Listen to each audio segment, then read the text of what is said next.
Job interviews, career and life advice from just about everybody.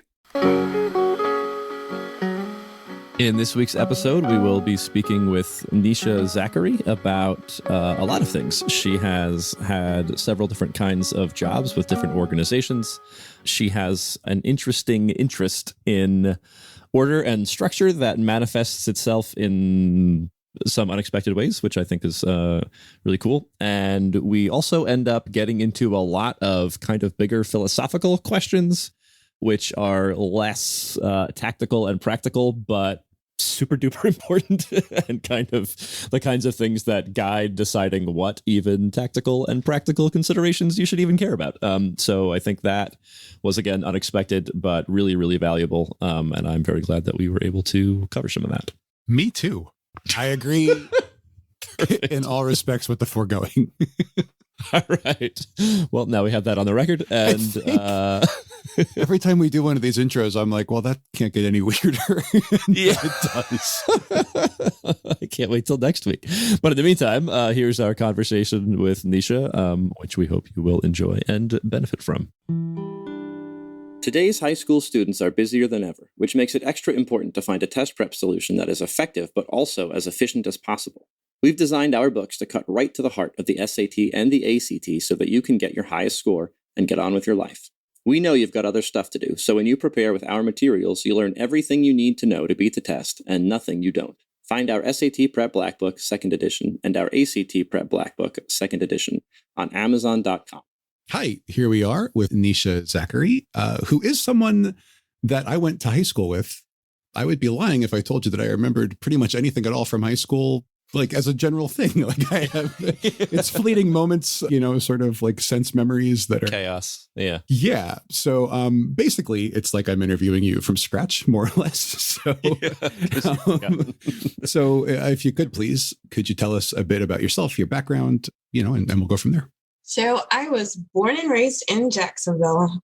I am a military brat. My dad was one of those military dads that went everywhere, and we stayed in Jacksonville and went to visit him wherever it was that he was stationed.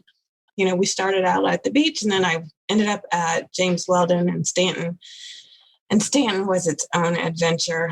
High school was... Yeah, high school. Let's just say that high school was just high school. It was like its very own little world. And like it was really good for me, just in the fact that if nothing else, I know how to study and I know how to take lots of notes. I don't really know how to communicate with the outside world, or I didn't when I graduated.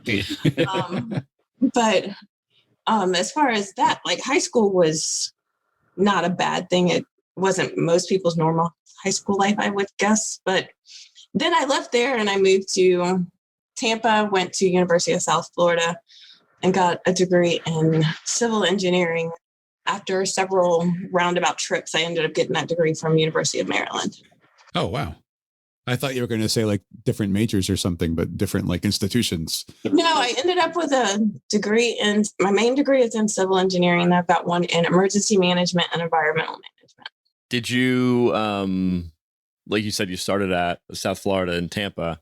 Were you doing civil engineering from the beginning, or was that something you kind of picked up along the way? Well, I grew up at the Army Corps of Engineers. My mom was an accountant for the Army Corps of Engineers. So after school every day, that's where I went, was downtown and surrounded by engineers. So I knew where I was going when I went, you know? Did you, at that age, were you like talking with the people around you about like the work they did, or it was just kind of in the air, sort of like when you talked to your mom, like that was kind of what was It was kind of in the air until I got to, let me see, I think it was 10th grade was chemistry. 11th grade was physics. That was the first year I actually paid attention to anything to do with what they were actually doing. Like because it was interesting to you? Yeah, they helped me build a water salination plant for my, what do you call it? What is that thing? Science fair. Science fair? What is that? Yeah. What is that? That fair with all like the... this hydraulic project for science fair. And no way. That was like the one that actually, like, when it clicked. I mean, like, I've been there since elementary school, but that's when it actually hit me. Wow. Cool. That is really Did you, cool. I feel like we hear a lot of people, if they grow up around one thing, they either react to it by not liking it, you know what I mean, and going in the opposite direction, or they really get into it. Were you kind of like surprised to find yourself really into the engineering? I knew that that's what I wanted to be. The hydraulics project helped, but back in fifth grade, there was a hurricane. I think it was Hugo. And like, I was fascinated by this hurricane. So I knew like what Army Corps of Engineers was doing was something that like I was completely fascinated by. I didn't know that it was civil engineering. It was like, I just know that afterwards, like that. Yeah. After all of this stuff happens, these are the people that show up. Now, granted, by the time I was actually in the field and saw some things like Katrina and some of the other things, it was like, okay, there's a whole lot of stuff that's going on behind the scenes. It's like totally jacked up and not what I signed up for. Huh. But just actually knowing, like, from going from loving hurricanes and tracking hurricanes, and like, I like bridges, but putting the two together and seeing like bridges like swaying, like, stuff like that during these heavy winds, and knowing that I can have some kind of effect on those two things, like the before, middle, and after, was just like, okay, where do I sign up? That sounds pretty cool. So were you then yourself in the Army Corps of Engineers? No. Okay. But when you went in after Katrina, like in what capacity? I was in the FEMA reserves. So I did the FEMA reserves for a while. And can you speak about what was jacked up, as you said? Like what? Like the policies weren't in place. Everybody didn't know everything that they should know. There were people at the top who had no clue what was going on at the bottom. So there's like a huge disconnect. And then, like the Army Corps of Engineers, the levy that was out there wasn't even finished or whatever. So it's like, there are like different pieces that like you find out from after action reports, and you find out from like actually being out there in the field, but there's only certain things that you're going to find out from the outside. Sure.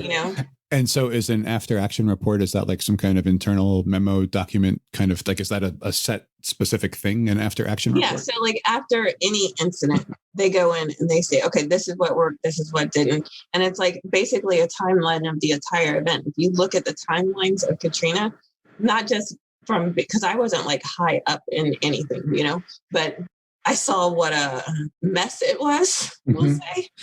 And so I went and I got several books to study Katrina, to figure out like, okay, how do you prevent something like this from happening again?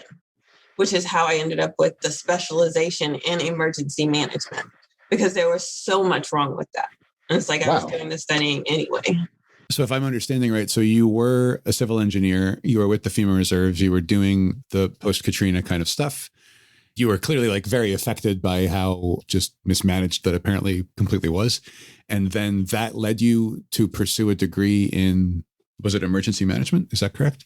Yeah, that's pretty much it. Katrina was the catalyst for the emergency management, but it wasn't just emergency management. It was emergency and environmental. So it's actually I thought it was two different. It's two separate degrees. I just did them simultaneously because if you're going to be in an area like that, and, being from Jacksonville, like we're close to the beaches, all of that is environmental. And the emergency situation is different because of the environment that's presented to you. Like it's very different handling a hurricane than it is handling a fire over in California. I wouldn't know what to do with that because that's not where I concentrated. You know what I mean? I see. Yeah. So and just being able to put the two together was huge for me. When you were studying that, was that like through FEMA or was that on your own? Or like no, I took it at University of Maryland. At the time it was University of Maryland, University College. Yeah, so it was afterwards. And was your hope that, you would finish that? Like, were you pursuing the education just for its own sake? Or did you plan to go into a field where you would, like, did you want to go back to FEMA or some similar kind of body and help it do better? No, I didn't want to go back to FEMA. After several incidents, I was over it. Mm-hmm. But I wanted to know how I could help from the outside. If there is a disaster, you can still volunteer at, any one of these things. And you never know what's going to happen. So nobody was expecting floods in, Texas, but they showed up. So what do you do in a situation like that, So, but knowing how to handle those kind of situations means that I can go anywhere where there's like a water situation and I can volunteer if nothing else. And I can take my kids out there and tell them, okay, this is what's going to happen. This is how you keep yourself safe. Wow. That is like super selfless. And it's really not. It sounded like it was. Yeah. It sounds like it, but like in the grand scheme of things, it's really not. I was extremely nosy. Like nobody tells you anything when you're on like low man on the totem pole. And so I was extremely nosy and I was like, I want to know what's going on. And a lot of the information you can only get when you're taking certain classes because you have to study these things to be able to get this degree. Otherwise, you're not going to be able to find out all of the things. And I wanted to know all the things. So it was very self-serving.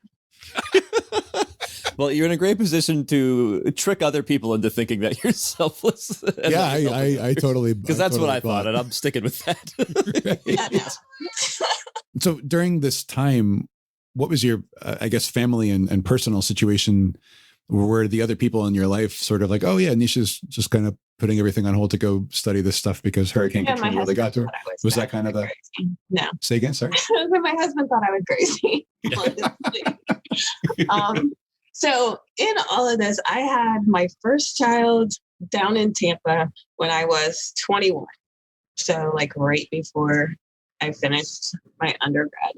Yeah, that was an adventure all on its own. But, it's like, you have this job, you have this family, everybody's going along happy. And, everything was fine, like on the surface. It was just, there was something like itching from the inside that just, I wasn't happy with what was going on with myself, where I was going. Wow. And the fact that I didn't really feel like I was making a change. And was, this might sound like a very presumptuous question, and I'm sorry if it does. Was Katrina like, it almost sounds like Katrina was like an external manifestation of something, like, as you put it, like, something was within you. And I might be projecting because I kind of went through a similar thing, I think, in a different way now that, like, the more you talk about it. But was it that, like, you saw the response to Katrina and you were like, wow, I can't believe how fundamentally messed up this is. Basically. And it kind of like shook your picture of the world in a way, maybe like if this thing is so messed up, is every other institution also this messed up? Like, is that kind of the... I think that's honestly what it was, because in learning about Katrina, if you go back to Andrew, I think we were like, probably in middle school when Andrew hit, like, as I recall. Yeah, I think so. Yeah. Going up. It's funny. Sorry, just a side thing. Kids from Florida, I think we're the only people who think of hurricanes as people. Like, we're the only ones who are like, Andrew? Well, this was Marcos, and then this one. Like, because it's just like listening through the ears of someone who's not from here. They like, when Andrew hit, how do they both know Andrew? I haven't. Sorry, I've thought about that before. Andrew, Katrina, all these people. So anyway, so Hurricane Andrew, we were in middle school. Please continue. Yeah, and so Andrew was like a really big deal, and did huge damage, like massive damage in the state of Florida. But the response to Andrew was very much like the response to Katrina, in that the government had like very little communication. There was just a lot of chaos. And, the older generation, knew that. But then there's, that separation. So by the time the next generation comes up, they have no clue about all these things that happen. And then you get to Katrina and it's the same thing all over again. And then you get to Sandy and it's the same thing all over again. And I was going to say, we have relatives who went through Sandy. That was the one up in New York, right? Mm-hmm. Is that correct? And yeah, they described a similar, just like, yes, just not a pleasant thing, weeks and weeks or even months of no power or water or intermittent power, water. And like no clear vision for how any of it was going to get fixed or whether it would be fixed by a certain time or any kind of. So like, if you look back on the Army Corps of Engineers environment or whatever that you kind of came up through, I know that you weren't like deeply involved in that stuff, but since you were sitting there basically every day, looking back, does that group, like, were there any hints of like a systemic dysfunction in that organization, or did that like generally run pretty well as far as you could tell? And that made it even more surprising when you went through the Katrina thing? To me, they were all like family, and it could just be because, they had been together for so long. But I remember like cookouts at the house, and like these people were always around. It wasn't just Monday through Friday. It's like Monday, Friday, Saturday, Sunday, whenever. Yeah. I babysat their kids. I went to baby showers when they were having more kids. So it wasn't like just an institution. It was life. So yeah, it was very shocking to see, like, once you're on the inside of things, that this bed of roses that, when you're a kid, everything is very idyllic anyway. So yeah, that's something that comes up in these talks a lot. And it's hard to describe in a way that I think doesn't sound like, it's hard to describe in a way that's accurate without also sounding like really bleak. But I don't think it is a bleak thing. But when you're in school, everything's kind of laid out in front of you, these different paths. Even if your experience is like not quite the standard one, it's still like in the context of a standard path. Like there is a standard thing that you can be thinking about doing, getting whatever grades and going to football games or not, or prom or not. Like that's the thing that everyone's kind of working on. And then you get out and that kind of goes away. Like you can pick different paths to be on. But kind of like what it sounds like maybe happened in your situation, if you realize like a few years into a path that, hey, this isn't the path I thought I wanted, then what do? You just live with that forever, or you change it, right? Is there any other option? Yeah, right. So I want to circle back and ask a lot of questions about the various, basically everything you've said up until now. But I also wanted to ask, what do you do like today? How would you describe yourself in a professional context? And is it related to your various degrees and stuff? Not at all. Okay. So now I build websites, I guess is the easiest way to explain it. In the online world, I build funnels. So I build the landing pages and the email sequence. So like if you were to go to a store to buy a product, and you decide to leave that store and they know who you are, they're going to send you an email that says, hey, we're creepy and we're following you on the internet. Well, I write those emails to make sure that you know we're following you around the internet. I'm the creepy person. Do you open with "we're creepy"? Yeah. That's actually the one that works the best. Yeah. Or I can imagine like the close off line, totally not creepily. Yeah. We're like the opposite of creeps, whatever that is. Yeah. I help people build relationships. So those people, I work with smaller companies, mom and pop shops, people that are transitioning from 9 to 5 to becoming entrepreneurs. And I help them get automations in place in their business so that they can really get their craft out there without having to worry about all the tech stuff behind the scenes. Do you work with a broader company? Are you like a one-person operation? Like what is the entity that you know? For the most part, it's just me. How did you come to do this? Okay, so before I moved to Tampa, I had a job at a law office in downtown Jacksonville. So wait, sorry, this is like teenage you, like pre-college. Yes. You. Okay. Yeah, I had a job at a law office in Jacksonville. And then she got hired as a judge. She became a judge. And then that's when I moved to Tampa after she became a judge, because I didn't want to go to the courthouse. That was too much stress for me at 17. Huh. So she wanted you to come with her as like some kind of a clerk or a staff member or something. And you were like, right. No, that's not my thing. Okay. Yeah. No. So I went down to Tampa and worked with some more lawyers and just learned how to do office organization. So when I left the corporate government, whatever world, outside world, and came home, I decided that I was going to build a business based on like getting people's businesses organized, because that was one of the things that I saw from the difference between the first job I had and several other ones was that Pauline was absolutely the most organized woman I've ever met in my entire life. And then when besides my mother, but the two of them were actually, it kind of goes together, right? Yeah.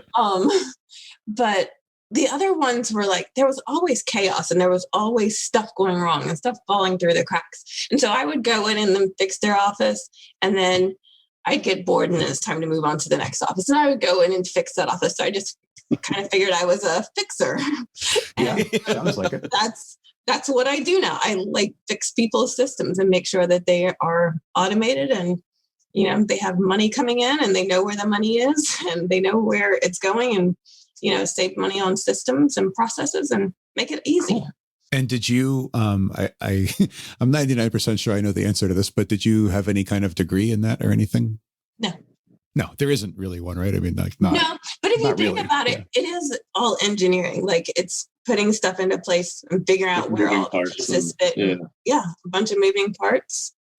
Do you think that you could do your job as effectively as you do it without the civil engineering background, or does the formal background really help? I don't know. I don't know how to answer that. I think it makes it easier to think critically because I have the engineering background and I can see all the pieces moving. But like just going back to high school, like, you know what the program was like, you know, I do. We have like 50 million. Every teacher needs a chart for this. And you have to fill out all of these things, just trying to get to the AP exams. So it's like you're always organizing information. And that's essentially what I do now. Not to keep like harping on the Katrina experience, which was clearly like a turning point in a lot of ways. But I can see that it would have been even more frustrating if you came from this background of like being good at organizing stuff, being raised to believe that there's nothing less organized than a hurricane. Right. You're like drawn to like the exact opposite of like the thing that you opposites again. So, but yeah, I mean, I can see it being if on some level, even without realizing it, you were just sort of expecting that like FEMA was going to come in and fix this thing. And like, here's all this chaos and we're going to bring order to it. But then you're not bringing order to it. You're bringing more chaos. Right. Yeah, you're piling crap on top of crap. Yeah, I can only imagine that must have like just further deepened the impact on you personally of like, yeah. Yeah, because I know Patrick was saying like, there's nothing more chaotic than a hurricane, but I don't see hurricanes as chaotic. They seem very organized to me. Like that's true. The structure of the storm and everything. Yeah. As I was saying that, I was kind of like, it's more the aftermath of the hurricane. Exactly. That's exactly. The so then if you're dealing with the aftermath, what you do is you go in and set things to right. Yeah. You would think, but that's hopefully. Yeah. So I'm going to ask you a question that I kind of mean seriously. I kind of think your answer is going to be no. And it's more that if that is your answer, I want to hear why. So have you ever considered like doing any kind of public office, like running for office or some sort of like a city council thing or no? I am like the world's biggest introvert.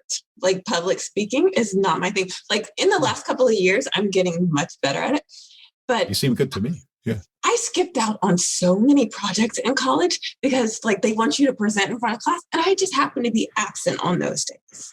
I forgot my presentation list. Like so many bad things happen on presentation day. I just didn't do it. Like I could feel sweat like pouring down my body and like through my, like, no. Yeah. Huh.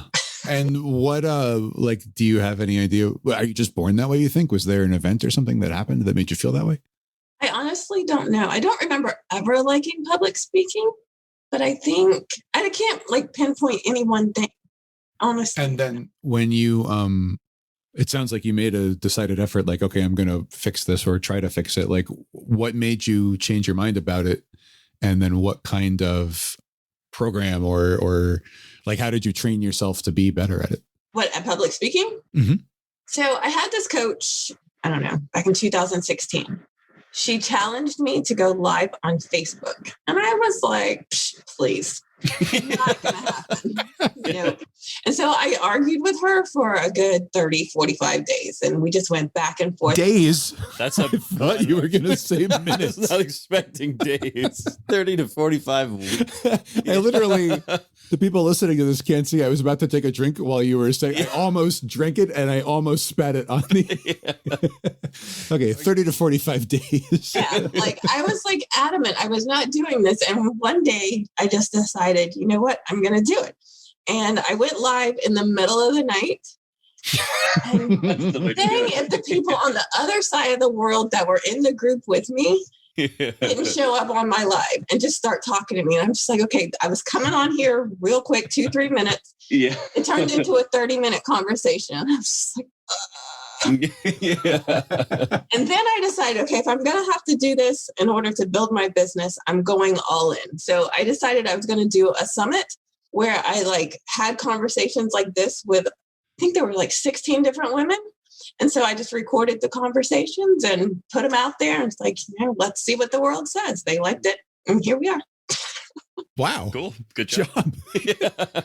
So have you ever So I held a summit. Yes. Yeah, right? I'm not doing this right now. Let's talk to everybody.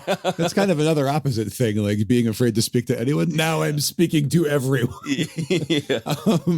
Did you do any kind of, I don't know, like speech training, like a Toastmasters kind of a thing, or a theater class, or like any kind of thing like Funny that? you should mention that. I just signed up for Toastmasters last week. No way. I just saw a thing on Facebook about a local Toastmasters thing last week also. Huh. It's time, I guess. I haven't like thought or heard about that in a while. Then it's just I feel like somebody put together a creepy Toastmasters funnel and it got both of you. maybe they Right? did. We're caught in that funnel. Yeah. So anyway, you just signed up for it. How did that come to happen? Or, what are you hoping to get out? Yeah, why did you decide to do? I mean, I think I get it, but like, what made you pull the trigger at this moment? I want to be able to speak to people on a larger scale so I can actually make a bigger impact. What is it that you're speaking about in these, what you're describing, this like sort of summit thing? And when you describe speaking to people making a difference, if I don't know if it's the same topic or not. Yeah, my summit is called Permission to Leap. And whenever I talk to anybody or invite anybody to have a conversation, those kind of things, that's pretty much what we talk about. It's about like giving yourself permission to live the life you want to live and have confidence to do it, like whether or not it's part of the shoulds and should nots and, living up to your potential. And it's like everybody else's idea of your potential isn't the same as what you're actually enthused about doing. Yeah. And this ties like directly back to your Katrina thing. Like you gave yourself permission to be like, I'm not Exactly. doing this anymore. I got to go. Huh. Yeah. Good for you. I like that phrase too. Permission to live. That's good. Thanks. How'd you come up with that?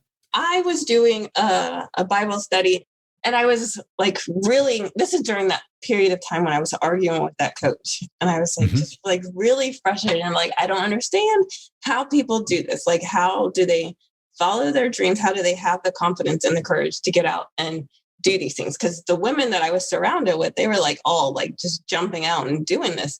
And I was like, this is crazy. Like, why would you go and just like start talking to random people? That just makes no sense. So I was like praying and I was like, I just need to know something.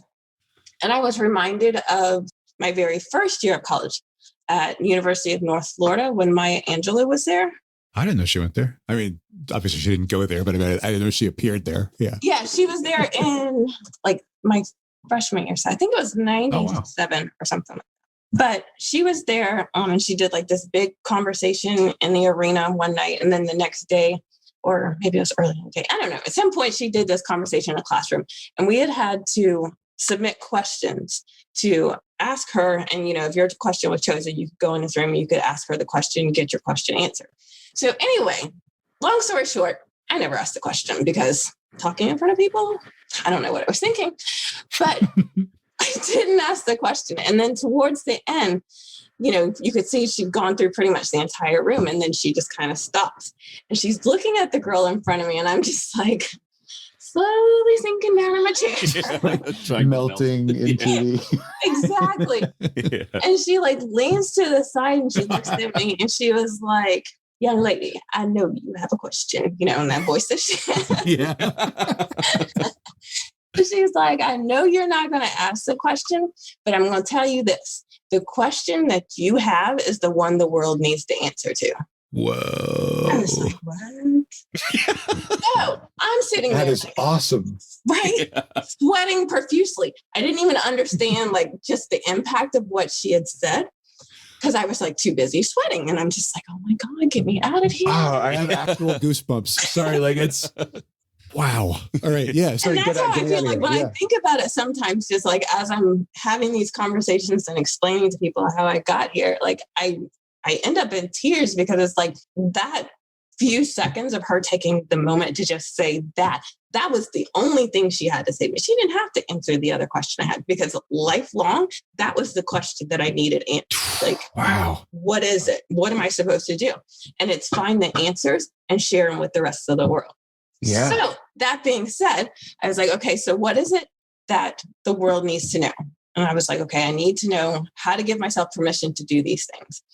Like I said, I was in the middle of Bible study and I've gone through all of this in my head. And when I open the Bible, I'm in I think it's Matthew 14, where Peter steps out of the boat. And it's like, okay, you have to give your self permission to step out of the boat. You can't get distracted, because as soon as you get distracted, you're sinking. And so that was it. It was like permission to leave. You have to step out and you have to trust whatever it is you're stepping on is going to catch you. wow. So that's where I am.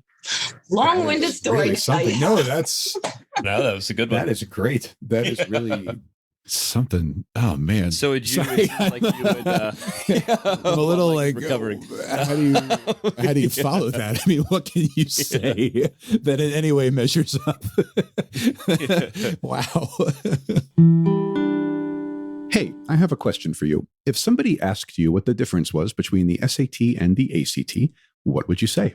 Most people would say that the ACT is more of a test of what you actually learn in high school, while the SAT is more of a test of abstract reasoning or something like that. People usually believe this because the ACT has done a very good job of marketing itself as a different kind of test from the SAT. But the differences between the ACT and the SAT are actually much smaller than most people realize, especially when you compare the two tests on a question-by-question basis. What I mean by that is that most of the questions that appear on one test could appear in basically the same way on the other test. And understanding this important fact can help you a lot in your college admissions strategy. To learn more, listen for the special segment at the end of this episode. And for more on the ACT and SAT, head over to questprep.com or search for the SAT Prep Black Book or the ACT Prep Black Book on Amazon.com.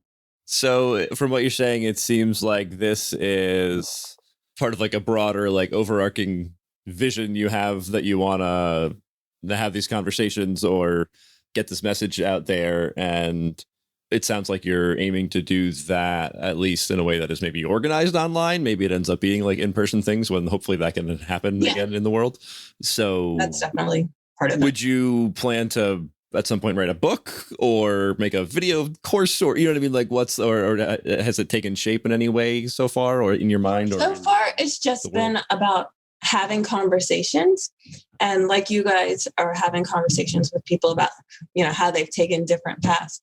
I've been having conversations, inviting people to tell their story of how they basically bucked the status quo and gave themselves permission, whether it was to give up on having children and saying, you know what, I want to travel the world. Or there's I don't know, there's just so many different stories of people. Sure, yeah.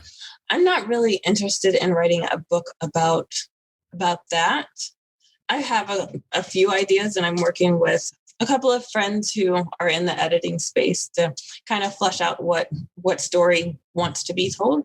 But as far as permission to leave, it's more of just exciting everybody else to join me on an adventure. So I would like to do retreats where we do things like go rock climbing and zip lining. Yeah. I want to do the adventure side of things. I love anything adrenaline. Hurricanes. Just ride the hurricane. Yeah, but the things that excite me are the bungee jumping, rock climbing, zip lining. I love that stuff. And I think once you do it, if you can make it through that, then it's you can pretty much do whatever you want. I was gonna say so Patrick and I obviously are brothers, and we grew up in the same household, and so check me on this, but I okay. No, I mean, this is what I remember, but I don't know if it's I specifically remember our mom. This might have even been before you were born, actually, but whatever. But then I remember. You're flying solo now. Yeah. I remember, it's funny because she listens to this, so she'll. I just thought of that. Anyway, I remember we had to do a public speaking thing in elementary school or something, and whatever, she was very proactive, not in a mean way or anything, but it was a big deal to her that I do this, and that I like have a good experience with it. I'm kind of thinking back like through the eyes of a parent now, trying to like deconstruct, you know, from her side what it must have been like. But I remember there was like a little note card she wanted me to hold, and it had like the 5 W's, like who, what, where, when, why, about like whatever the topic was. And she was like, just sort of remember like one idea for each thing. And this is all coming back like very clearly. Anyway, so I'm saying that to say that like, I'm not going to claim that I'm like incredible at it, but I've never been like afraid of public speaking. What I am terrified of is bungee jumping. And I can't imagine like, you know, like you think, or I guess without realizing that I would have previously thought that like, I don't know, like if someone out there is afraid of something that I'm not afraid of or has a harder time with it than I have, I don't know, it wouldn't have occurred to me that they would be like, in my mind, fearless about stuff that I'm very afraid of. You know, like just the mixing and matching, I guess it was. Yeah. Huh. That was dumb of me to think that. It wasn't like a conscious thought. It was just how I thought. Yeah. So have you always? It makes sense that you would think that, because people say like the 2 biggest fears are what? Fear of dying and fear of public speaking. Definitely. And if you're going to jump off a building, then, you know, you're pretty close. Yeah. I mean, you may never have to speak at public. Or I guess like that's true. And I guess the thing about the bungee jumping is like to me, I think of it like I'm, you know, someone's going to set it up wrong and I'm going to die or something like that. But if you're thinking like, well, I'm secure in the knowledge that I'm not going to die, then the like the sort of public speaking analog of that would be like, if they like pretended they were going to push you on a stage to talk and then they don't at the end, you're like, oh, that was almost really bad. You know? Like there's what a thrill. Right. There's no preparation for that. But if you think about it, there was this trip, 11th grade, we took physics, and we had to go on all of these roller coasters, and we had this piece of paper and we had like all of these protractors, and we're doing all these science experiments, answering these questions about the roller coasters at Busch Gardens. Before that, I was absolutely terrified of roller coasters. But the fact that I had to answer the questions and work out the problems, I don't fear roller coasters, and I don't fear like jumping off of things like when I know like the forces and all of those things behind them. I know how they work and why they work. And if somebody screwed up their part, then I'm just screwed. Yeah.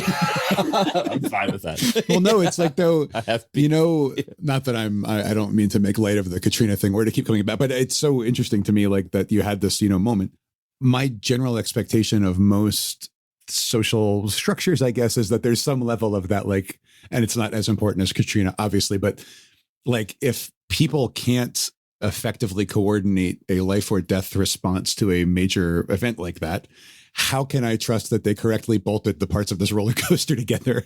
You know, like it's not the same, I know, but like in my mind, it's a similar, like I'm trusting that someone the did level a really of distrust with any sort of group of people attempting to do something. Right. Yeah. And I'm not saying that groups of people, I mean, obviously roller coasters most of the time don't break. So clearly people are doing them okay. Like obviously. The other way to think about that. One is government. If the government screws up, then, you know, we kind of have to deal with it and we'll fix it later. Or not. Or the next time a hurricane comes, it'll be exactly the same. I was going to say, right. Has there been a hurricane that was like well responded to? Like it doesn't, you know what I mean? Is this just not something we do well as a species yet? Like we haven't figured out how to. We don't handle disaster as well as a species. Yeah. Like it's like a challenge that just hasn't really been appropriately met in general, it sounds like. I mean, I don't have any experience, obviously. Yeah, apparently they don't happen often enough for us to figure out. Yeah, we need these like every. Why would we bother to get okay with that? Right? Wow. Ridiculous. Huh. So I wanted to ask, just I feel like when we have these interviews, like I like to sort of build like a timeline more or less as much as that's possible. So you described being in high school at Stanton. You mentioned working at that law office at 17. Is that right? So you were still like a high school student at Stanton and you had this job at the law office. Is that correct? Or no, that was my first job right out of high school. Oh, so did you graduate a little young? You said you were 17. I just thought I graduated at 17. Okay, cool. So you had graduated. This was kind of your first move post high school was get a job at this law office. Mm-hmm. At that point, did you have like college related plans? You know what I mean? Like to do the job straight out of high school. Were you planning on going a path more along that direction or? No, I was enrolled in University of North Florida. Like, okay, this was while you were in college. Yeah, I graduated. Okay, I got you. In, all right. When did we graduate? We graduated in June. Oh, I thought you meant the year. I was just proud of myself for remembering the year. I have no idea what it was. Nice one. 97. Yes. I didn't hear you. Yes. 97. Okay. Yeah, 97. Okay. So yeah, in June of 97, I graduated, and then we went on the senior trip and then came back. And then like within 2 weeks, I had a job at the law office and was registered for summer classes at university. Oh, okay. Awesome. Both at once. That's Cool. So yeah. See, my goal was I couldn't move out of the house until I had a job. That's what my parents. So that was like imposed by your parents. They said, if you want to do this, you have to do the other thing. So by the end of June, I had a job, and by July, I was. Did you pick the law office specifically, like you wanted to do something in that area, or that was just kind of how it came together? That was my best friend. My childhood best friend's mother was a lawyer, and I called her and said, "Do you have a job?" Interesting. She was like, "You know what? I do need a secretary." And I started on Monday, and she was like, "How about we interview first?" And I was like, Can I start on Monday? I assume I'm the perfect fit for this job. Yeah, exactly. So I'm hired then. Is that what you're saying? Yeah. I don't like talking to people. I just went on my first roller coaster. We're good. Yeah. I have taken over the world. Yeah, I can do anything. So you said your first year was at UNF in Jacksonville, right? And you ended up at Tampa at University of North Florida. Because at the time, the University of North Florida did not have a civil engineering program. They had mechanical and all of that stuff. Yeah. So I went down to Tampa for civil engineering. Okay. And then you finished that degree there, or no? How did you? No. What was the next? I ended up having my son at 21, like a little bit before. So you were still in Tampa at that point? Yeah, he was born in Tampa. And then I kind of wandered. My now husband was in the military at the time, so we went around to different places, and then I finally got back in school and finished up. So at 21, you had done like part of your degree, but not finished it. And then, as you said, you kind of wandered around, and then finishing it was a few years later, I guess, in Maryland. Let's see, 2004. Okay, so you were able to kind of pick up where you left off a few years ago, finish up that degree. And then where did we already skip the part where you did the work with FEMA? That was happened at the end. So 2004 into like 2007, I think it was. So that was you were at school in school at Maryland at that point, or had you finished that up when you? I had finished that up. Yeah, so that's like you had your degree or whatever, and that was.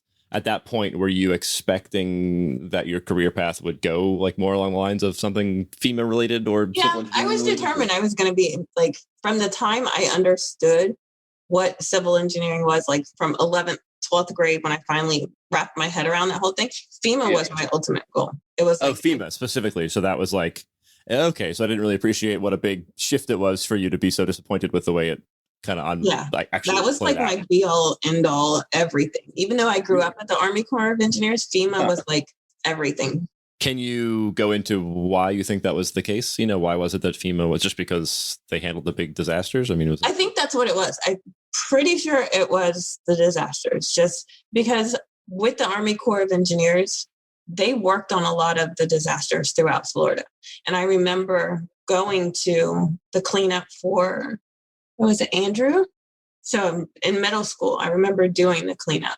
Really? And the first couple of days my mother went by herself, and I was kind of like upset because I didn't get to go. And then, you get to go and you get to be involved in all of this. And as a child, you see it as like you're helping set things in order. You're helping people who are in desperate need of help. So that was like everything.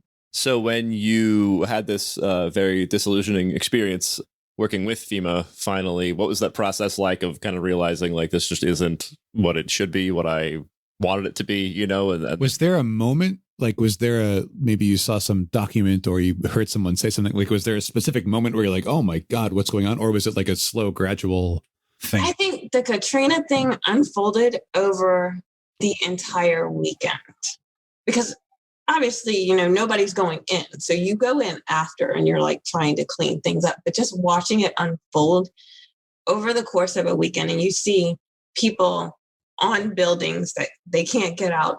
Those people the next day who are like smoldering on top of roofs, people walking through water that's infested with oil and whatever else, dead bodies floating in this water. Like there's just all kinds of stuff going on. And then you hear government officials at the top referring to these people in their land as refugees. And it's like, no, they're not refugees. These are your citizens that you're not going down there to help. And it was just like, it was devastating, like absolutely devastating. And I was just like. And it sounds like it was devastating in a way where it seems like you had a legitimate belief that no matter how much energy you personally put into this, it wasn't going to change for the most part. Is that, do you know what I mean? Like, I given what it sounds like from how you've just, that's how this talk has gone, it seems that you as a person, if you thought that, if you worked at this for 20 years, you could really like help FEMA turn itself around and eventually be good. I think you would have done that, but it kind of sounds like some set of things happened where you were like, it doesn't matter how much I put my energy into this. It's just not going to. Yeah. And it's like, not everybody at FEMA is bad. Like there's some policies, procedures that have been accepted and have gotten out of hand. And it just makes it really difficult to do your job. Yeah. And to know kind of the right way forward, I guess, for any individual, do you exactly go in which side of the argument? So I think as a general thing, sorry, I was just going to say, because this has been something that, I don't know, it's a thing that bothers me as well. I don't have the up close experience with, an organization of that size as like you do, obviously, but it's something that I've spent a lot of time thinking about too. Like, why does it seem that way? And I thought that it was like a combination of kind of two things. One is that if you have a group of people and someone in there is actively corrupt, like over time, the corrupt people will generally be willing to do things that the non-corrupt people would never even imagine that somebody might do. And that can kind of like, not like immediately, but over time, that can certainly have an influence. And that's not just, that could be an office, it could be a family. I mean, like any set of a school, like that doesn't have to be an agency. But then the other thing too, is just like entropy, like as time goes by, people have less and less energy to fight, less energy to like, stand on principle, less certainty, even like what are their principles anymore at this point, and, and all these kinds of things. But if there are people who are corrupt or who are, let's say, at least self-serving, maybe they're not thinking like, oh, I want to bring this thing to the ground, but they are thinking, what can I do here to like cut some corners that helps me look good for my next promotion, rather than like, how do I actually address this problem? It can be, as simple as that. Like that energy to serve yourself holds up a lot longer, unfortunately, than the energy to serve other people in the general population, Yeah. So I think that's part of it, but I also have to say I don't know, whatever, I'm straying, and this is about you, it's not about me, but I just kind of like I don't know, I think about that kind of issue a lot, and I think that those forces are definitely at work, or they seem to be at work in a lot of places. And yes, people need to fight, but also like you personally, when you decide to fight, like, do you know what I mean? It's one of those things that's like in the abstract, you should say, yes, like a percentage of people should be doing this. But then when it comes time for you to do it. Yeah, it's thing. Yeah, I mean, and I think genuinely, like there's situations where you look and you go, okay, I want to do something. What can I do? What would I even do? Yeah. Like you can't go to FEMA and suddenly cause them to just redo everything and do it, right? If you could, you would do that, right? I mean, yeah. Sometimes it feels like putting a Band-Aid on a machete wound. Like, what do you do with that? Or even like looking for the Band-Aid. You don't know where someone packed the Band-Aids.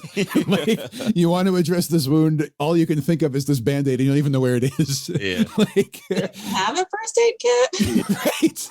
Right. Meanwhile, the person with the machete has extra machetes. Yeah. And they're just like, there's no shortage of machetes in this metaphor. Exactly.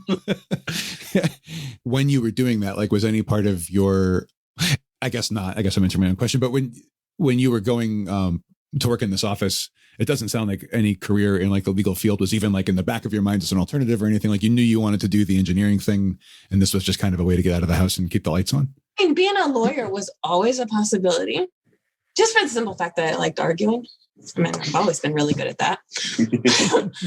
But in all seriousness, the woman that I was working with, she had previously been a teacher, and she was actually my brother's Sunday school teacher when we were younger, but she was an elementary school teacher.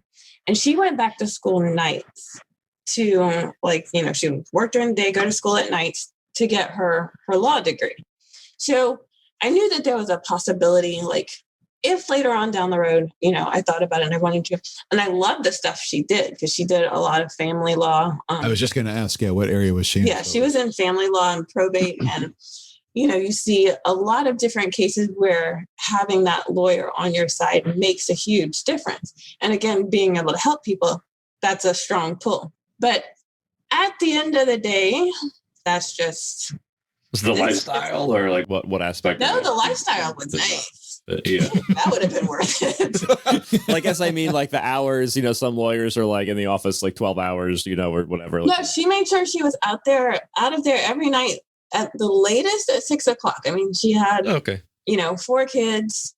She was a devoted mother and a devoted lawyer. She dropped the kids off in the morning. She worked all day and then she went home to her kids. So it wasn't even that.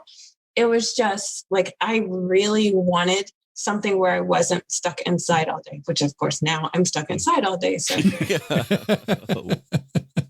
but I wanted a life that civil engineering would give me. I would be outside on bridges, hanging in buckets, inspecting the bridges. I had these like fantasies of like inspecting bridges underneath. And I was going to say, definitely the bridge thing seems to be a big, it's a major motif theme. Yeah. I'm fascinated by bridges. Like, what can we talk about that? Like, I mean, I'm impressed by them, but I wouldn't say that I'm like, what is it that leads to that level of fascination? I don't know. I think it's their strength and like being able to watch their resilience. Like there's this one called Galloping Gertie, and they ended up having a tail. Yeah, and, like it goes like this in the residence or whatever. Yeah. Yeah. And they had to like reinforce it or whatever. But that one really fascinated. But I think it was like the earthquake in the 90s over in California, where there was like a double-decker bridge and it smashed. And then there was like all these people and they were like digging people out. And it's like, what could have made that better? What could have helped those people not to get smashed? So then it was just like my mission to figure out, okay, how do bridges work? And I've got the book over there, How Buildings Stay Up, How Buildings Fall Down. It's like, okay, tell me everything I need to know. That's what it's called? Yeah. You want to see it? Please. That's a great title, really. I mean, it is. What else could you have to talk about? Very clear what you're getting in that. I know this is like totally off the subject. Yeah, these are my two That's awesome. I think I want to buy copies of those just because I don't know. Me too.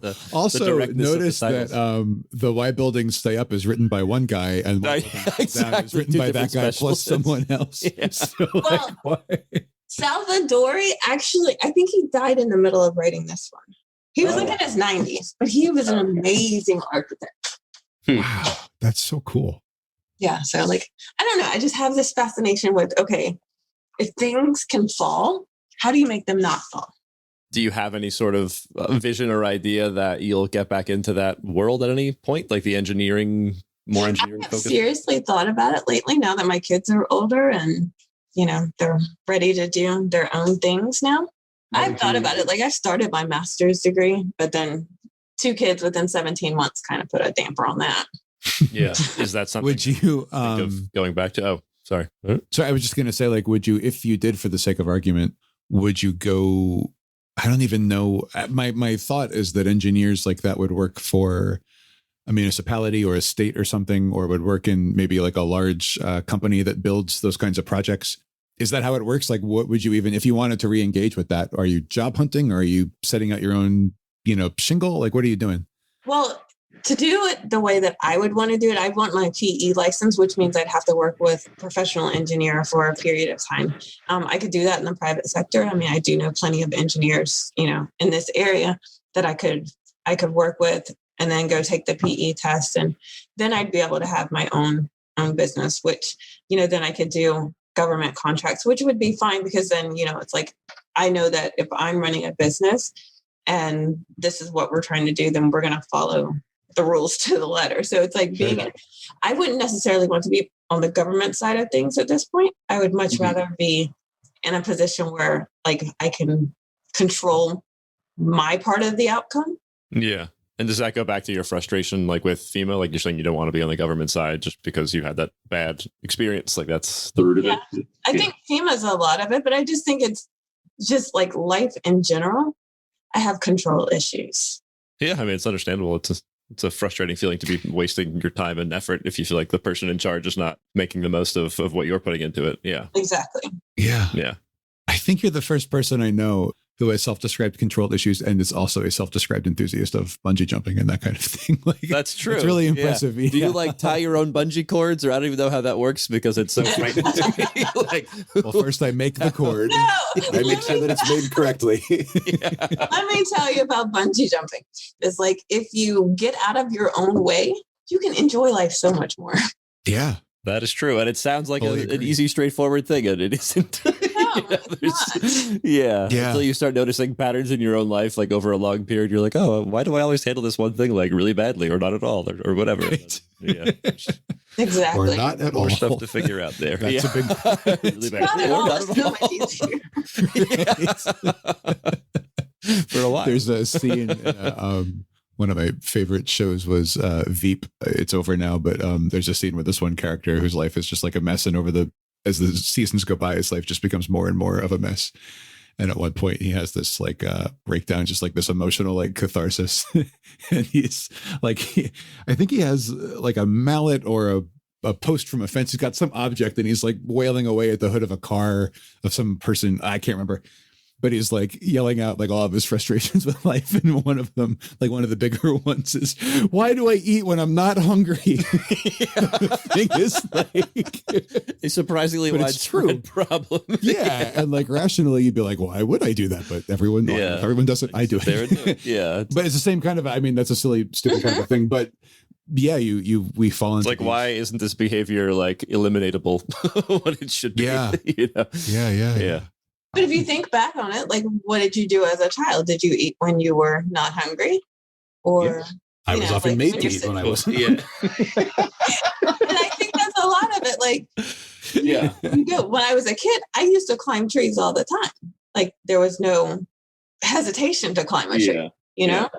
But then we moved to a neighborhood that didn't have trees. And it's like, oh, well, now I have to be reserved and I have to do Yeah, I will all be these afraid of things a things. certain Wow, way. really? Yeah. What a like interesting little detail of like the neighborhood just doesn't have those trees now. So you're It's crazy. mindset. Were you, sorry, looking back at that moment, like when you were a kid, a month after not having trees, did you notice like, hey, there's no trees here. Now I feel different or like, was it as an adult that you looked back and tried to like find like, what are some moments, you know, where I realized things were different? Like how did you come to have that insight? It's looking back and like another one of my Bible studies where I'm like, God, explain this to me. That was a really good voice. I really want to understand, like, as a kid, I used to love life. And I spent my summers on the dirt roads of Virginia. So I went from the beaches of Florida to the dirt roads of Virginia. And I'm like pulling vegetables out the garden, just eating straight out the garden, you know, before you had to wash your vegetables before you ate them. Before they knew about washing vegetables. Right. But in those spaces, there was always trees. At my grandmother's house, I remember my brother and I left my cousin up there one time in a tree. Went inside to eat. It was horrible. We were horrible children. We left him up there in the tree and went to eat dinner. Oh, so not like accidentally, like you deliberately. It was like, not you an abandoned oversight. them. This was It malicious. was just like, well, he can't get down. It's dinner time. Yeah. Right. That's kind of neutral. Yeah. Yeah, you might want to take that first out. You know what? I got a thing right now. Yeah. No, but seriously, like we were always climbing trees. We were always on some kind of adventure, you know, like running through the woods and all of that. So then when you move to a more like a planned community, I guess you would call them now, but you move to one of those neighborhoods where they cut down all the trees and they build all these houses. And, you know, it's like, yeah, people have pools now, but heck, the beach is right there. What do we need a pool for? Where are all the trees? It's like you have to find something else to do with your time. So what do? Nobody around here rides bikes. Nobody around here like does any kind of exercising. Everybody's playing video games. I don't like video games. So like that first summer, I think I read 250 books that summer, won some contest at the library. But it's like, Not a bad way what to else spend are your you time, supposed but to do? yeah. You know what I mean? So it's like, what are you supposed to do with your life? And then you just kind of slowly forget about who you were when you like actually enjoy just being in the moment instead of trying to figure out who you have to be to fit in with all of these new people. And so lately I've been in this mode of like, I don't want to fit in with all the people. I want to be who I am and teach my children to be who they are, like without apologies. Which again feels straightforward, but isn't. It feels like that should be like the most natural thing in the world, and that it just isn't. Yeah. And I'm getting to that point now where I'm just like, I try to filter a lot of what I say, because sometimes it's like, ooh, like I see people's reactions after I say something. Yeah. Let me give you some context or something. Yeah. Yeah. So, but I'm not trying to be hurtful. I'm just like, this is what's in my head. It's coming out. And that's who I always was when I was younger. But like, I conform to like shape and become who I was supposed to be. Yeah. And being who I was supposed to be, that's probably why I stayed as long as I did in engineering, because I thought that's what I was supposed to do. Those are the people I grew up with. Everybody expected me to do this, and I never explored anything else. Did I like it? Yes. Do I have a fascination with blizzards? Yes, but I could have Clearly. Yeah, but there's other ways to, yeah. Yeah, and there's like nothing else in life that I explored besides engineering. It's like I had tunnel vision, which goes back to engineering, right? Yeah, tunnels, buildings. Which is My another vision thing that was fascinates me. engineered. Yeah. So if you were going back to, because the idea of exploring alternatives also sounds, it's one of those things to me that sounds like a straightforward thing, but really if you think about doing it, it's not always clear how you would do it or which alternatives you would pick to explore. So like if you could imagine yourself, if you could give yourself advice, 17-year-old you, 20-year-old you or whatever, and say, why don't you go explore some alternatives, like in a concrete way, what would you have done? What do you do to explore alternatives, I guess?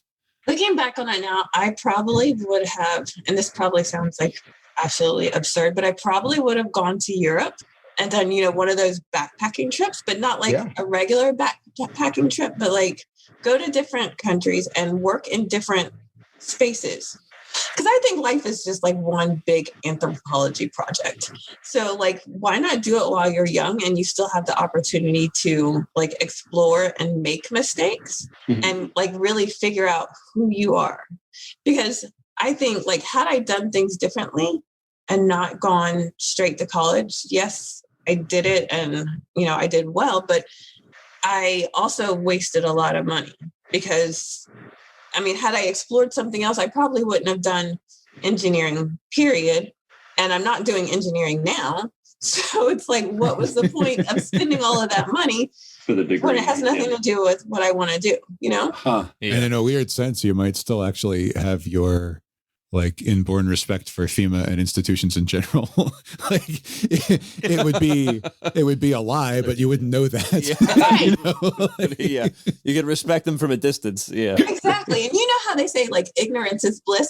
I think sometimes it is. Oh, for sure. And giving yourself a chance to be like ignorant about the things that aren't, they're not going to serve you. So you don't need to know those. Right. Yeah. That is interesting. What you say. And, yeah, I was going to say, if we start trying to like dive into the question of like, what is the self and how do you find yours and all that kind of like it's a thing people have been talking about for a while. Yeah. I don't know that we're going to, I think we'll crack it. Right. But yeah, those we're are so the, close. Yeah. I think for a lot of people, for me, for you, like those are the questions, like why, I don't know, why wasn't there any kind of exploration of that in school? Like, shouldn't there have been? Like, what else are we talking about if we're not talking about that kind of thing? Yeah, for me, that was one of the really huge questions looking back on it now. And it's a conversation that I have with my oldest all the time. Like, you need to really sit down and think about what you want to do. Because like when we were at Stanton, there was no other option but college. And the number of people that went to the military is actually surprising looking back on it now, because it's like, that wasn't an option. We were like trained for college. Yeah, born and bred. And it's like, there was no trade school. We didn't have a football team. Like, yeah, we had a basketball team, but there was like no option except for some kind of academic path. And anything you did outside of that was to enhance your academic path. And so there was no exploration of just the alternative path. Like, what is the alternative to going to college? Who knows? Sure. Yeah. Nobody. Yeah. Well, and at the time too, though, I think the context of that is important to note because, like, so, obviously one of the things that we hope will come out of these conversations is some sort of like set of data points that the listeners can consider and just, like whatever they'll decide based on like hearing this, stuff that you went through and your observations and whatever, who knows what they'll take away from it, but they'll take something and it'll be from like, I mean, they might go, oh, she really knows what she's talking about, or what's wrong with public speaking? Like, who is this person? Like, who knows what they'll say, but whatever it is, they'll know that like you had this specific experience and this is how it came out. And this is what you think about it, which is, I think, extremely useful. But so as part of all of that, I think it's important to try to give context for what the reasoning was behind the decisions that were made when we were being educated, because I think a lot of that context doesn't apply anymore, but some of the decisions are still in place. Yes. And, that's why I think it's important for people to kind of be able to understand the pieces. So I think that when we were in high school, the people who were educating us had come from a time when if you had a college degree, life was just unbelievably more open and easier. You were set. If you didn't have one. Right. Yeah. In any field, I think. I mean, not that it guaranteed an easy life in any field, but in any field, having the degree made your life easier than if you didn't. It would more than pay for itself, and it was like it was cheaper. Yeah, it was easier to get in. It was much less stressful. Much less stressful even than we went through it, and it's way more stressful now than when we went through it. Yeah, in my opinion. So yeah, it's important to put that. Like, I don't think that the people who are encouraging us to do that. This sounds awful. I don't think they realized the damage they were potentially doing. I don't think they thought of it in any way at all, except like, well, it would have been very hard to predict, Right. You're asking them to foresee the way that it would change. Yeah. Like the internet and Uber Eats and like all those kinds of like a totally different economy, cryptocurrency. Like they would have had to know all of that and then make decisions based on it, which obviously and they can't do. Like you said, they were only basing the decisions on the fact that for us, this is what happened. So how it was for them. Cause A yields effect B. And it's like, okay, we're going to teach you the same thing. And then you get to the end of it, and it's like, we get effect B. We've got a college degree, but we also have a crap ton of debt and no job. And right. It's a very different situation. I assume when you graduate college, it'll be 1980, right? No. No, it won't. But, I think that also like, and that's why when Patrick and I were first kind of realizing that we thought there was like a need to have these, well, we didn't know it was going to be conversations, but there was a need to address the elephant in the room, which was, this, like just what is going on right now with education and careers and the economy and the future and technology, like how's all of that, not that we're going to figure out where that's all going, but like if you are a teenager or the parent of a teenager right now, like what are you thinking about? Oh, that's something else we'll ask you because you're the parent of a teenager. How have we not brought that up? Sorry, get to that in a second. But, but how do you, whatever. And one thing we thought was, well, let's do a lot of research and we'll put together like a book or a video or something. Like we'll make like our best advice, on what people should do. And it quickly became apparent that like, no, like that's what people tried to do with us. And they did it like out of love and with goodness in their hearts. But there was the scope of what was out there, all the possibilities. It was just, and what was changing, it was too big for anybody to wrap their heads around. So we kind of said, okay, well, we can't wrap our heads around it. Like that's never going to work. And even if you could wrap your heads around it, by the time you did, it's changed again since when you started trying to, like, it's already different, So that's why we thought, well, rather than try to give advice, let's just get as many real stories as possible and trust that whoever hears this is going to be able to like figure out on their own what they think, Mm-hmm. But yeah, I mean, even that, like, even let's say that you had been the teacher, in the 90s at our like public magnet school and you just decided, you know what, I'm not going to tell kids to go to college. I'm going to like bring in all these random people from the community and have them say like what their lives are like. It would have been a good idea, but it would have been a good idea, but you would have been fired or something. Like that's something not what bad. we do here. Yeah. Right. Yeah. Yes. Mistake. Right.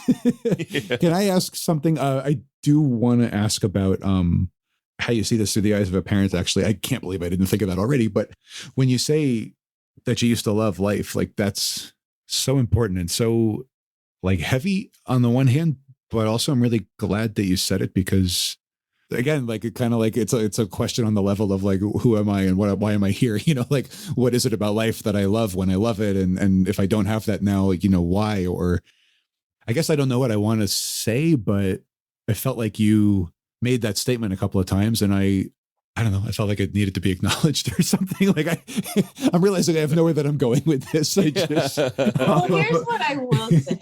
When you're in your teenage years, like you think you have it absolutely made. And the truth is you do, but you have it made in such a way that you don't really have to think about what was before, what's happening now, or beyond what's happening now. So what's next? You know, your parents, like you said earlier, your parents have it all figured out, or they're guiding you. Right. You know, your expectation is that they have it figured out, even if it exactly. Yeah. As far as you can tell. Yeah. I will say this, the one thing that absolutely shocked me about like, okay, I'm moving out of the house at 17 and all this is going to be the same as when I was living here with my parents. And then these people sent me this piece of paper and it's like, you owe us money for your telephone and for your electricity. And I was like, I've already spent my entire paycheck on a new pair of shoes. So what do you know what I mean? So it's like the things that you don't really, you don't have to think about those things when you're in those teenage years. But when you're younger, you don't think about anything except for what's in your imagination. It's like just the freedom of actually living. Or you hope that that's what children are able to experience, is that freedom of living and just being their ultimate selves. Then you get hit 40 and it's like, okay, I've done all of this for everybody else. Now what? And so it's like, for me, I've been clawing my way back to that child way back when I would, you know, we would spend summers on dirt roads picking honeysuckle and eating tomatoes, or, you know, after school, we'd go to the beach, or you go play golf or something like that. But some kind of adventure where you're actually outside and reconnecting with nature and your childish self. Sure. For me, that's like the ultimate part of the day. Wow. Yeah, I've often thought that when you're an adult, like so much of what you're trying to do is just get back to the life that you had when you were, you know, like what you were able to do, what you were able to not worry about, and like simple things like just go outside and do whatever. Yeah. Yeah, I largely agree with that. But I want to say also that, like, for me, when I was, and I'm not saying it because it matters that it's for me, but, you know, somebody else, this might resonate with somebody who's listening. I remember that I took a lot of that stuff for granted. I mean, I didn't know at the time, by definition, because I was taking it for granted. But I remember like realizing, oh, I've been taking this for granted for a long time. But what I also remember about that time was just like a total lack of freedom, and a sense that at all times something was like due for me. Like I had to do a project, I had to learn lines for a play, I had to babysit, I had to mow the lawn, I had to, you know, whatever it was. And hearing myself now, like those are stupid, like those are so easy to do. Like why? Granted, all those things are very stupid. No, but I mean, no, I know what you mean. Yeah. But in my mind, I just constantly felt like I don't get to call any shots. And when you are older, like none of us at the moment can just stand up and walk out the door of our house and never see our families again. Like in that sense, not that we want to either, but I mean, like, it's not that you're like, you have unbounded freedom, because you don't, but there are certain things you can decide, and you can in a way decide. And then this kind of goes back to the whole like permission, like you can in a way decide, like you can't decide not to be worried about anything, but you can kind of decide more what types of things you would like to try to be worried about. Exactly. I fully agree with everything you guys said, but I also just want to say, for me personally, I don't think I would go back, because, I mean, you can't anyway, but even if someone offered to me, I'm going to choose not to go back. I don't think I would, because as much as it's much more stressful now, it's also, you know, I like knowing that to some extent I've chosen who's in my life, and to some extent I've chosen what I do. Again, not like every moment of every day, obviously, but way more than I could do earlier. I don't know. I just wanted to put that out there. I don't want to. I think there's a balance. Yeah. Oh, well, I would also like to say, like, when I'm talking about like the freedom to climb trees and all this stuff, I was a latchkey kid in the 80s. So I came home from school, I grabbed a raw hot dog from the refrigerator and ran out the door. And, it's probably not the best life, but, and I certainly wouldn't want to go back to it because raw hot dogs, no. Yeah. But I guess what I'm saying is, and I agree with you completely, like you have really no freedom. Like you have to be in the house when the street lights are on and, all these other things. People want you to clean out your ears and whatever. Which I stopped doing a long time ago. But I'm just thinking of like the conversations that I have with my kids. There's always somebody harping on you about something like you have to do da-da-da-da-da. And like book reports. What the hell was that? Why was that important? That didn't need to be done. Anyway, please continue. So people are harping on you. Yeah. Yeah. And now it's like you said, you do get to make your own decisions about whether or not, you choose to listen when people are harping on you. Right. So I agree with you. Like, I wouldn't go back. I think for me, it's more just like remembering the freedom that I did have and that place of being in the imagination. It's not completely free, whatever, but I could make a decision to climb a tree and just be one with nature. That's a huge thing. Whereas in the middle, if I climbed a tree, people would look at me like I'd lost my mind. Yeah. Right. I remember having a distinct, like a switch from realizing that, because I love to climb stuff too, trees or whatever I could get on top of. And I remember realizing when I got to be like 18 that, as you said, if you're an adult doing that sort of thing, at a certain point, people start to think that you're weird or that you're like breaking a law or something. And I remember thinking like, oh, if I was arrested for this, it would say like Florida, like man, 18, Patrick. Like I would be like a grown up, like in trouble as opposed to just like a kid, like, get down from there. You know what I mean? Exactly. Like it crosses a line where it's not like charming and like whatever anymore, like away with the child. It's like, you should know better and you're freaking everybody out. And, like get down from there. Exactly. Well, and it kind of goes back to, Nesha, to something that you said earlier about the freedom to make mistakes. I think to an extent, like you always kind of can make mistakes, but the ramifications of certain mistakes are much smaller and much easier to overcome, at different times in your life. And so that's another type of freedom actually that certainly, again, I wouldn't say it goes away, but it becomes harder to negotiate as you get older, for sure. Mm-hmm. You like get to the point where I don't want to say you don't care, but it's like you're not paying a single bill over here. You're not raising my children. And in the grand scheme of things, you really don't affect my life. So why do I need to give my power over to you to make those decisions for me? I think that's such a great point. Yeah. There's a whole lot of peer pressure when you're a teenager. And it's like, everybody's going to this school to do this thing and you've got to impress this person. And at some point in your life, you're just like, all I have to do is impress me. If I'm impressed, that's all that matters. Yeah. Have you ever heard that saying? I'm going to bungle the quote, but the basic idea was, when I was younger, I worried what everybody thought of me. When I was in my 30s, I didn't care what anybody thought of me. Now I'm in my 50s and I realized nobody was thinking of me.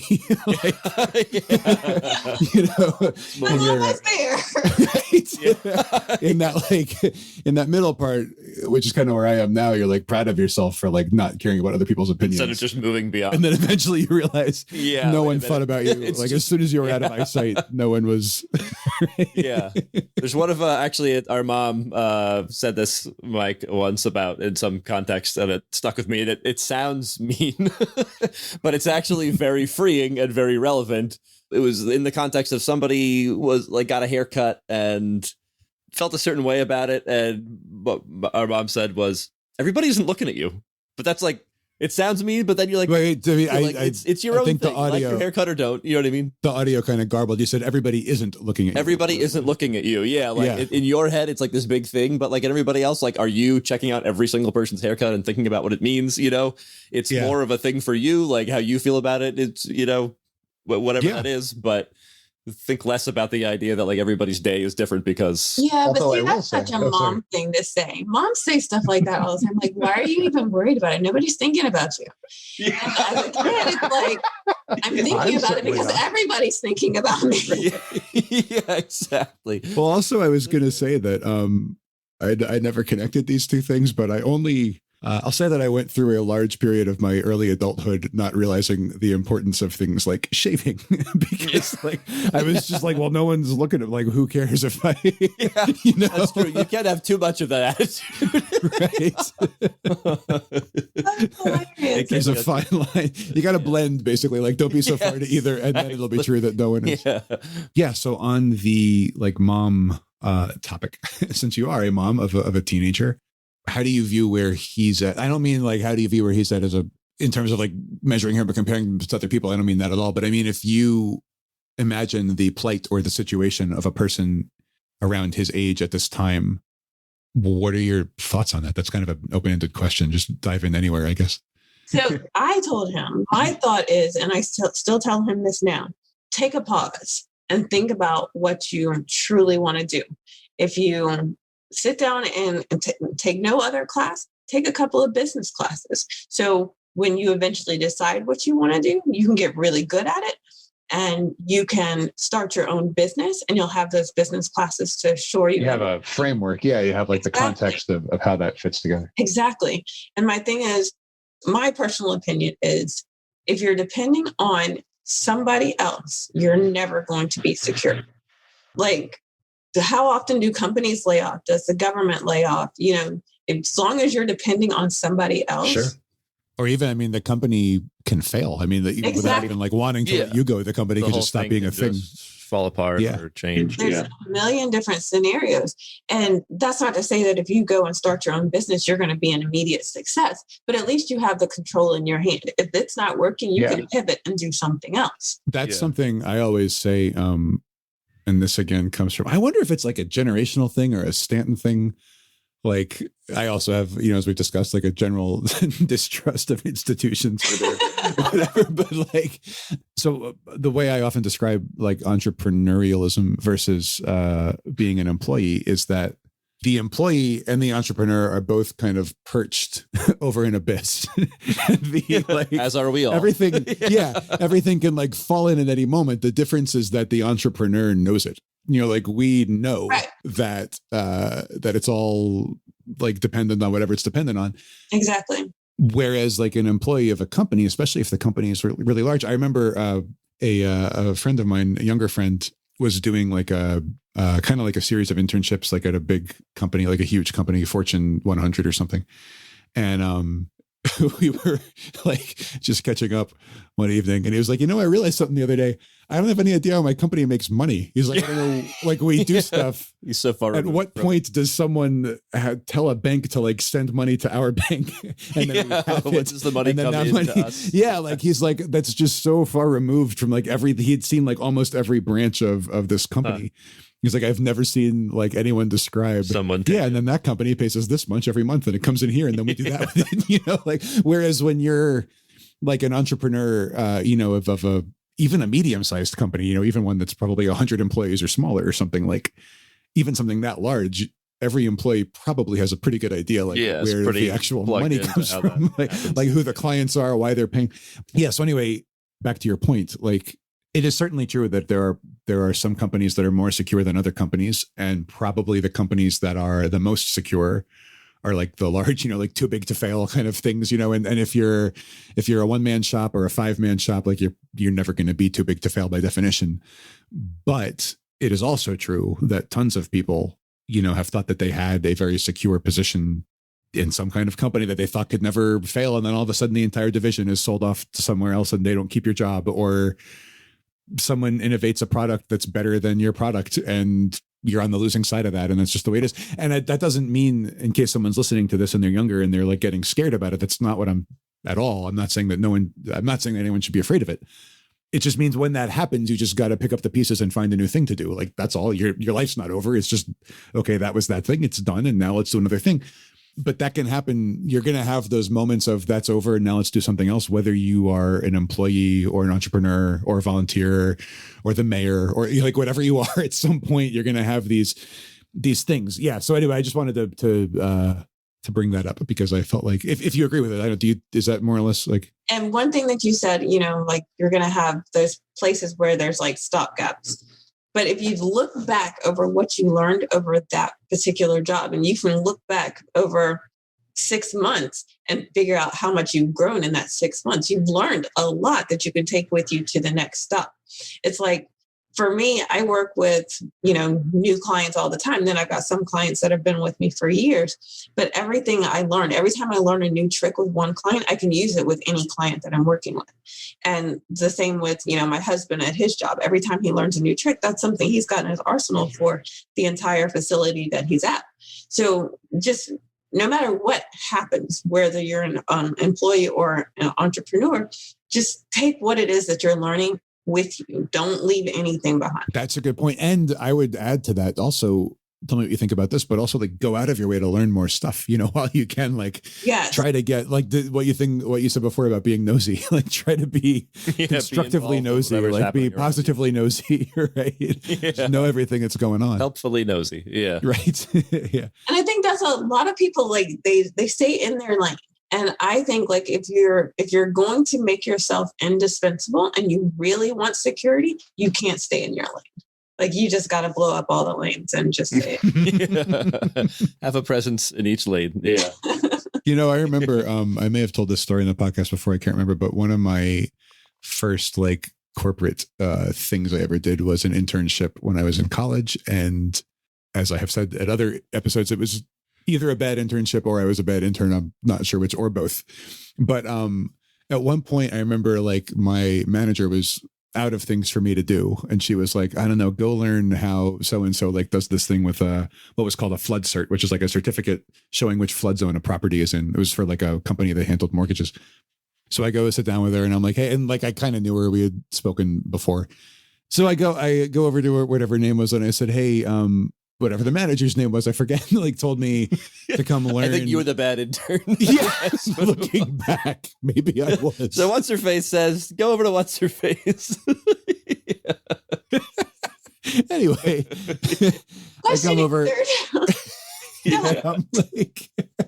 And I'm like, I was told to come over here and learn like how you do flood certs. Like, what do you do with them or something?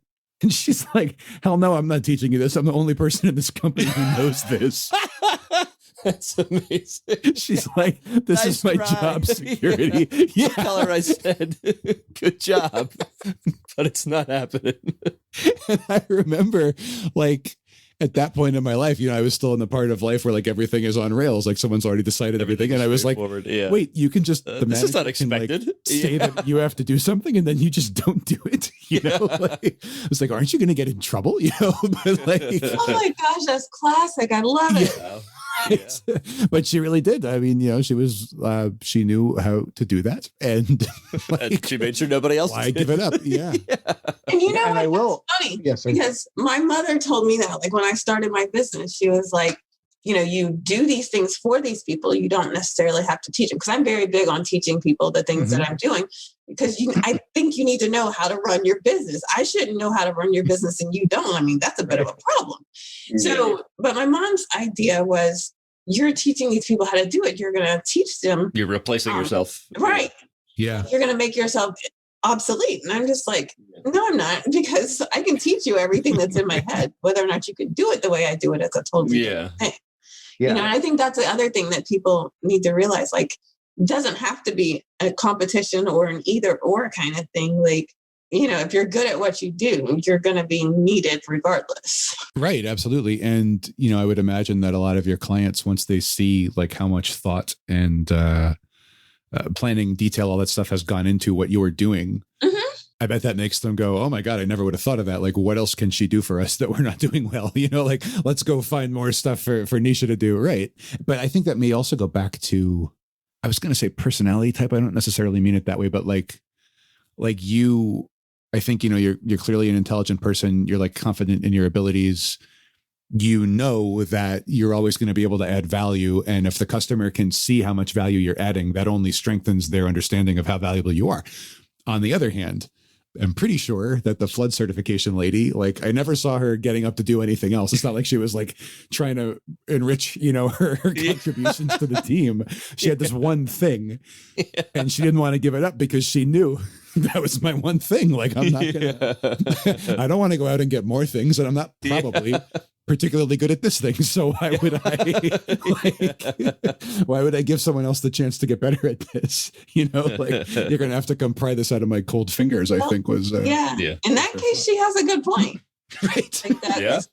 Because I will say, decades later, when I was on the other side of that event horizon, I was in another company and I was doing like technical documentation, and the manager was very like poorly run company. This one, I'm sure the company was run poorly. This was not me. This is not my fault. The company was run extremely poorly.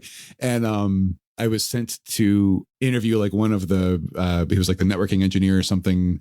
He had been doing a lot of stuff that was not like documented anywhere, and no one knew exactly how the network was set up. And obviously that's not like a sustainable thing for a company that deals with networks. So I like interviewed him and I like got everything down, and I like went back and forth with him on like rounds of documentation. Like, is this how you do this? Yes, yes, yes, whatever. We finally get it down. Literally the next day they fired him, which I feel bad about. I don't mean to be laughing. No, it's not funny. Whoa, that's immediate. Yeah. Right, but it was like, oh, like the FloodCert person was maybe wiser than I realized. And I mean, it is also true, I think, that like as a person who documented everything that guy was doing, even I could see he wasn't doing it great. So I mean, it's not that he was like this committed master of the forum and they let him go. It wasn't that at all. But still, if that documentation had never happened, might have gone differently. Did he lock eyes with you on the way out? Like, the whole company was remote, so we never saw each other after that. That was it. I kind of wanted to reach out to him and be like, I didn't know that was going to happen. Tell me that. Like, that wasn't. Yeah. That anyway, you seem even more guilty. Right. True. Yeah. Clean break. But back to your son, all of those things, and whether he would go out on his own or not. So I misunderstood this part when he was studying or what he's getting his AA in. Right now, he's working on a business degree because that's okay. That's why you were saying go get okay. And it'll help him regardless, whatever field he goes into. It'll help him, to have that business degree. But for him, what I told him was just put a pause on it. If you take one class a semester, if you take no classes a semester, if you take 4 classes a semester, it's up to you. But only take those classes that have something that you're interested in. I mean, you could end up in like with a wider range of classes that never relate to anything. But if from those classes you can pick something that sparked your interest and sets you on a path, then it will be worth it. You know what I mean? So I just think like I want him to have the opportunity, but he has the opportunity now to figure it out before he goes out there. And so he's back to thinking of like when he was in 4th and 5th grade and he wanted to, be this military fighter and like his or military soldier, like his grandfather and his father and his uncle. So now that's an option that's actually back on the table because he's actually stopping to think about, if I do A, what happens after that? Yeah. And how do you feel about him potentially doing that? I'm fine with it. Like, I think it's for somebody. Some people, it's not for other people. Mm-hmm. The same way I think college, technical school, I think all of those things, everybody has their own path. And some people are career military people. Like I have friends that went to the military straight after leaving Stanton. One stayed in for 4 years. One is still in there, all these years later. And he graduated 2 years before us, but he's still in there. So it's like, everybody has their own path and you got to do what's right for you. I think the benefits of being in the military, having been raised a Navy brat, are phenomenal for What kinds of benefits do you mean? Like the fact that they take care of your medical, your health. When you decide to get a house, they'll help you with your loan on your housing. So like the VA loan is structured slightly different than some of the others. So it just makes it not necessarily easier, but it like gives you a little cradle, I guess. I get it. Okay.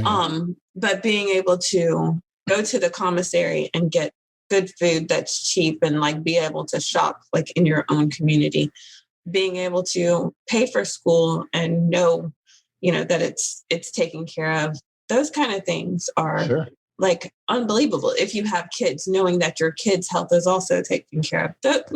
And the travel itself is just like phenomenal, but Also, and it's very but I just think there's a lot of opportunities to explore when you're in the military. Even though it's like very regimented, it also gives you discipline. It teaches you how to like think critically about what your next move is, very strategically. So there are a lot of things you're going to get in the military that you're not going to get in the classroom, just like there are a lot of things you'll get in the classroom that you won't get in the military. Sure. Y'all let me know if I'm talking too much. Oh no, you're just We're literally here to hear you talk. The problem is that I'm talking too much. But I like conversation. Can you comment on like the generational cohort that your son is in? Like what do you see his friends doing, or what does he talk about? Like, people that he knows or people that he follows online or whatever. Like what's your take on that whole situation? My mom used to say this thing to me, and I didn't understand it when she would tell me this, and I kind of thought she was kind of like off her rocker. But she always said each generation is wiser and weaker. So it's like we know. Whoa. What's wrong? No, that was sorry. That's great. I was struggling. I'm sorry. That was, What just happened? sorry. But yes, go on. Wiser and weaker. Yeah. Yeah. So it's like we all know more. We have way more technology. She was telling me like when they were younger, there was a computer. The first time she saw a computer, it took up the entire room.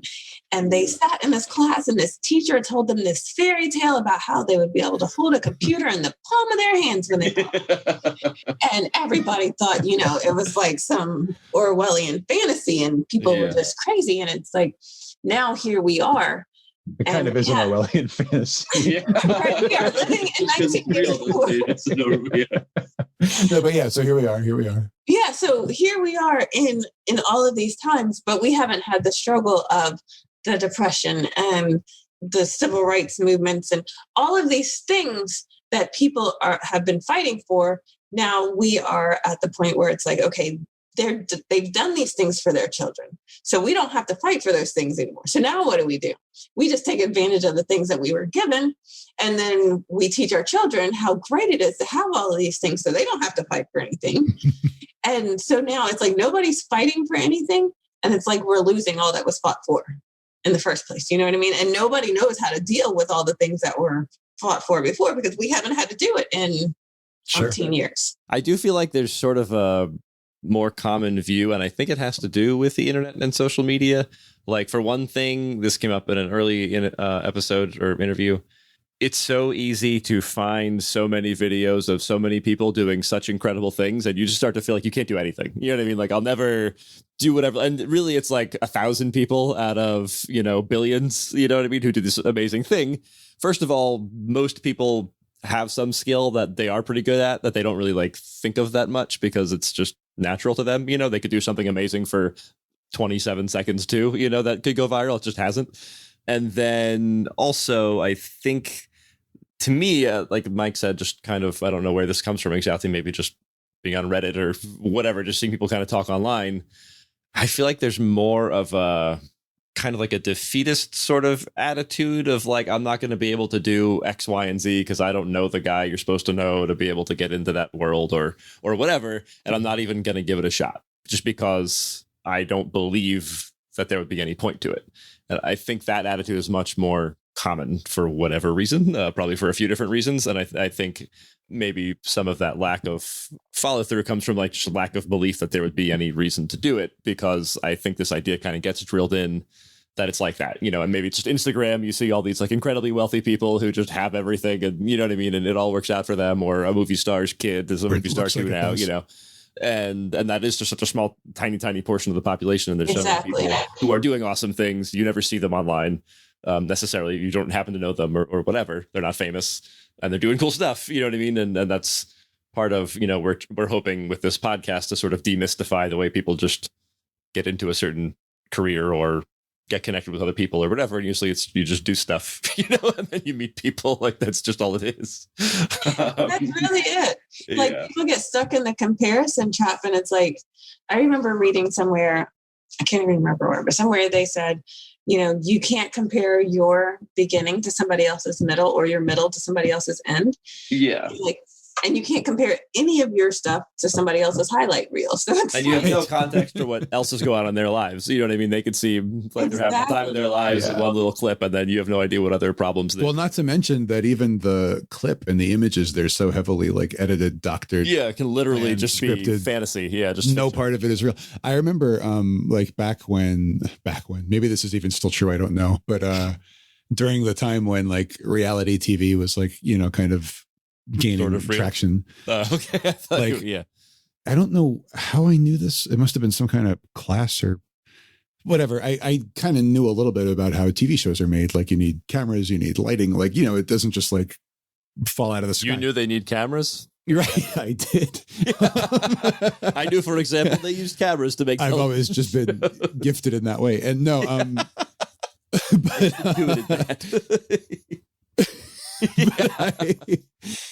I would watch shows. Like it was also a time. It's so weird because like, so shows used to come on at a particular time. You had to be like in front of the TV at that time to watch the show. And I remember like I got disinvited basically to like a lot of group viewings of reality shows because like while something was happening, I'd be like, oh, well, they just walked into this room. There was already a camera and a lighting crew in there. So like because as soon as they walk in, you see them come in. So it was like, that wasn't like they didn't just magically walk into a room. Like that's planned, obviously. They had a camera in every restaurant. You're one of those. Well, no, it was just like to me, it was like, I was like, are we supposed to believe this is real? Because there's no way that like, and how can it be that in this 1 week, everybody's talking about this one girl? Like that doesn't really seem, like you probably took critical thinking in high school, right? Yeah, I did. Yeah.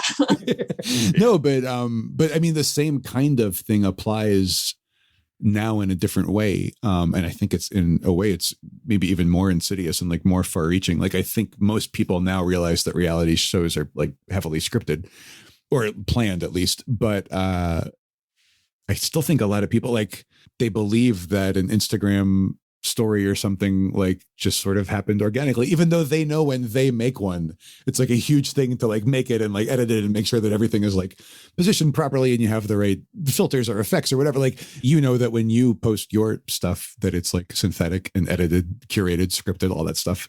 But for some reason, you just let everyone else's like synthetic stuff wash into your brain and affect your perception of what reality is.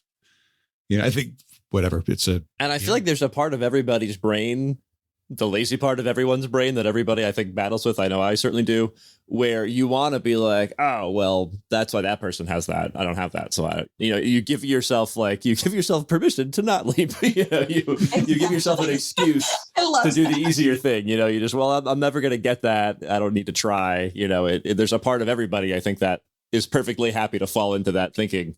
And I think it can be overwhelming, I guess, if you just feel like you're seeing it all the time, in media, that everybody else seems to just have this thing kind of work out for them, so I'll just do what I have to. The other thing is everybody either has it work out for them or everybody else agrees that it will never work out for or they also for you. Like, so it's kind of the two poles, like either it's going well for the very small percentage of people that you can see, or everyone else is talking about how it's never ever going to go well and therefore it can't. Mm-hmm. Yeah. That's very true. Do you have any sort of, you mentioned like this, I don't know if you program or vision or whatever, the thing you've been working on more recently with the summit and wanting to do retreats one day. Is there like a URL associated with that you'd like to share? This is a thing people can find online at this point, or this is still more? No, I am actually in the process of building my own website. I've been building everybody else's stuff. So I'm actually building mine now. Okay. Is that something you want to share, or is it like kind of too early to do that? Or? No, not yet. I'll send it to you guys once it's done. It should be live. Okay, sure. Yeah, well, awesome. Whatever that is. Yeah. We can. Cool. Is there anything that you feel we should have asked about, or anything that you specifically want to say, or can you imagine? So we left anything out. Yeah. That it's an hour or two from now and you're thinking back over this conversation. Is there anything you can think of now? You're going to be like, oh, I wish I had said whatever. I would say, like, if I had to say anything to myself, back then, Mhm. I would say like, just think long and hard about what you really want. What is it that you like to do? And figure out if there's something to like where you're headed has anything to do with what you actually like to do. Yeah. That is one of Good way those to put things it. that seems like that should be super obvious, but it's not something that you really. Yeah. No. You know, earlier, I forget exactly which point of the conversation, but earlier I made a note that I wanted to mention something. Oh, it was when we were talking about life, like the certain types of fun and freedom of childhood as compared to the somewhat more choosable restrictions. You can choose what restrictions you have to some extent, as you get older. There's a really good book of short stories by B.J. Novak. I don't know if you ever, he's the guy in The Office, like Ryan. Fantastic book. Yeah. It's called One More Thing. It's really, really just, I can't recommend the book enough. Yeah, it's so good. But I listened to the audiobook version and of it. if you're going to do it, get the audio version because it's him reading it. And Oh, wow. Okay. so he wrote it. He's obviously a very gifted actor. And so he's reading his own stuff and he knows exactly how it was supposed to sound, obviously. It's like funny, it's poignant, it's insightful, it's everything. It brought me to tears in multiple parts. Like it's just so good. And it's the kind of thing that you'll go back. Yeah. Some of it, I mean, they're not all winners. Obviously, it's a ton of short stories and little like essays and stuff, but they're all very good. But some of them are just like outstanding. Extra good. Anyhow, one of them is a thing where they're talking about life indirectly, but the characters don't know they're talking about it. It's kind of hard to describe. But one character says, the beginning was more fun, but the end was more interesting. And I think that's like really... Yeah. It's one of those things like when you hear that, you're like, oh yeah, that's really true.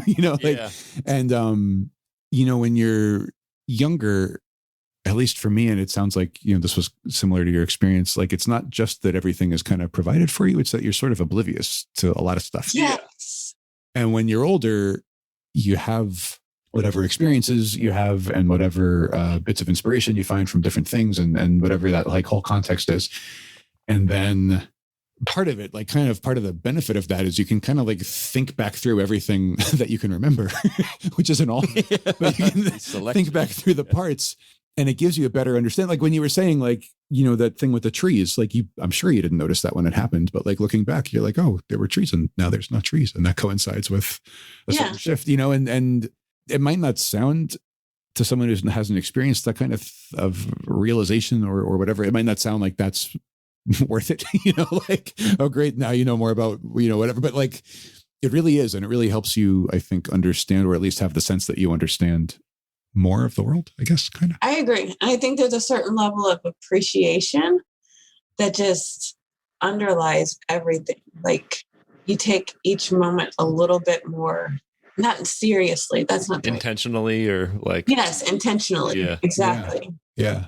Well, and then I think if you can add that back in with what you were saying about like in childhood, we can do things like connect with nature. We can follow our impulses, in certain respects and not be so guarded when we speak, all that kind of stuff. Like you can marry the two, I think, it sounds like that's a large part of work it back into your adult life. That would obviously be the best. Yeah. But anyway, just that quote about one part was more fun, the other part was more interesting. I love that. It's really, striking. You're going to love that book. You have to. It's so good. Like, I just added it to my cart. So as soon as we're done. Awesome. Cool. Yeah, for me, first of all, I can't thank you enough. I think you really shared a lot of your inner thoughts, and it felt like the main types of things that you really wanted to like talk about and get out there was like the inner stuff, I don't even know how to phrase it, but like the psychological is not quite the word. I mean, that's part of it, but the like personal, emotional, the grand questions, like who am I really? Like, what am I here for? How can I help people? Like, I think that those questions, for me anyway, like ideally they would be at the foundation of everybody's career search. And I think for a lot of people, they are on some level. Maybe they don't voice it. Not usually a conscious level. Yeah. But I like that you're so conscientious about it, and you really want to go out and help people. Thanks. And I mean, it's no small thing. And I like it too. I mean, we're like, that's really selfless. You were like, no. Like, yes, it was. I appreciate it, but no. Well, no, it's so, I don't know. I really can't thank you enough. And that you shared so much of yourself. Your time and talking to us. Awesome. Well, thank you guys for having me. It was great talking to you. So thank you once again to Nesha for very generously donating her time and sharing her experiences and her observations with us. I've been kind of feeling for the last few episodes that stuff is like getting real now in these discussions. Like, I agree. Yeah. And I've mentioned that. I think I maybe even mentioned it in the previous episode too, but, and this was, I don't think it was intentional by either of us.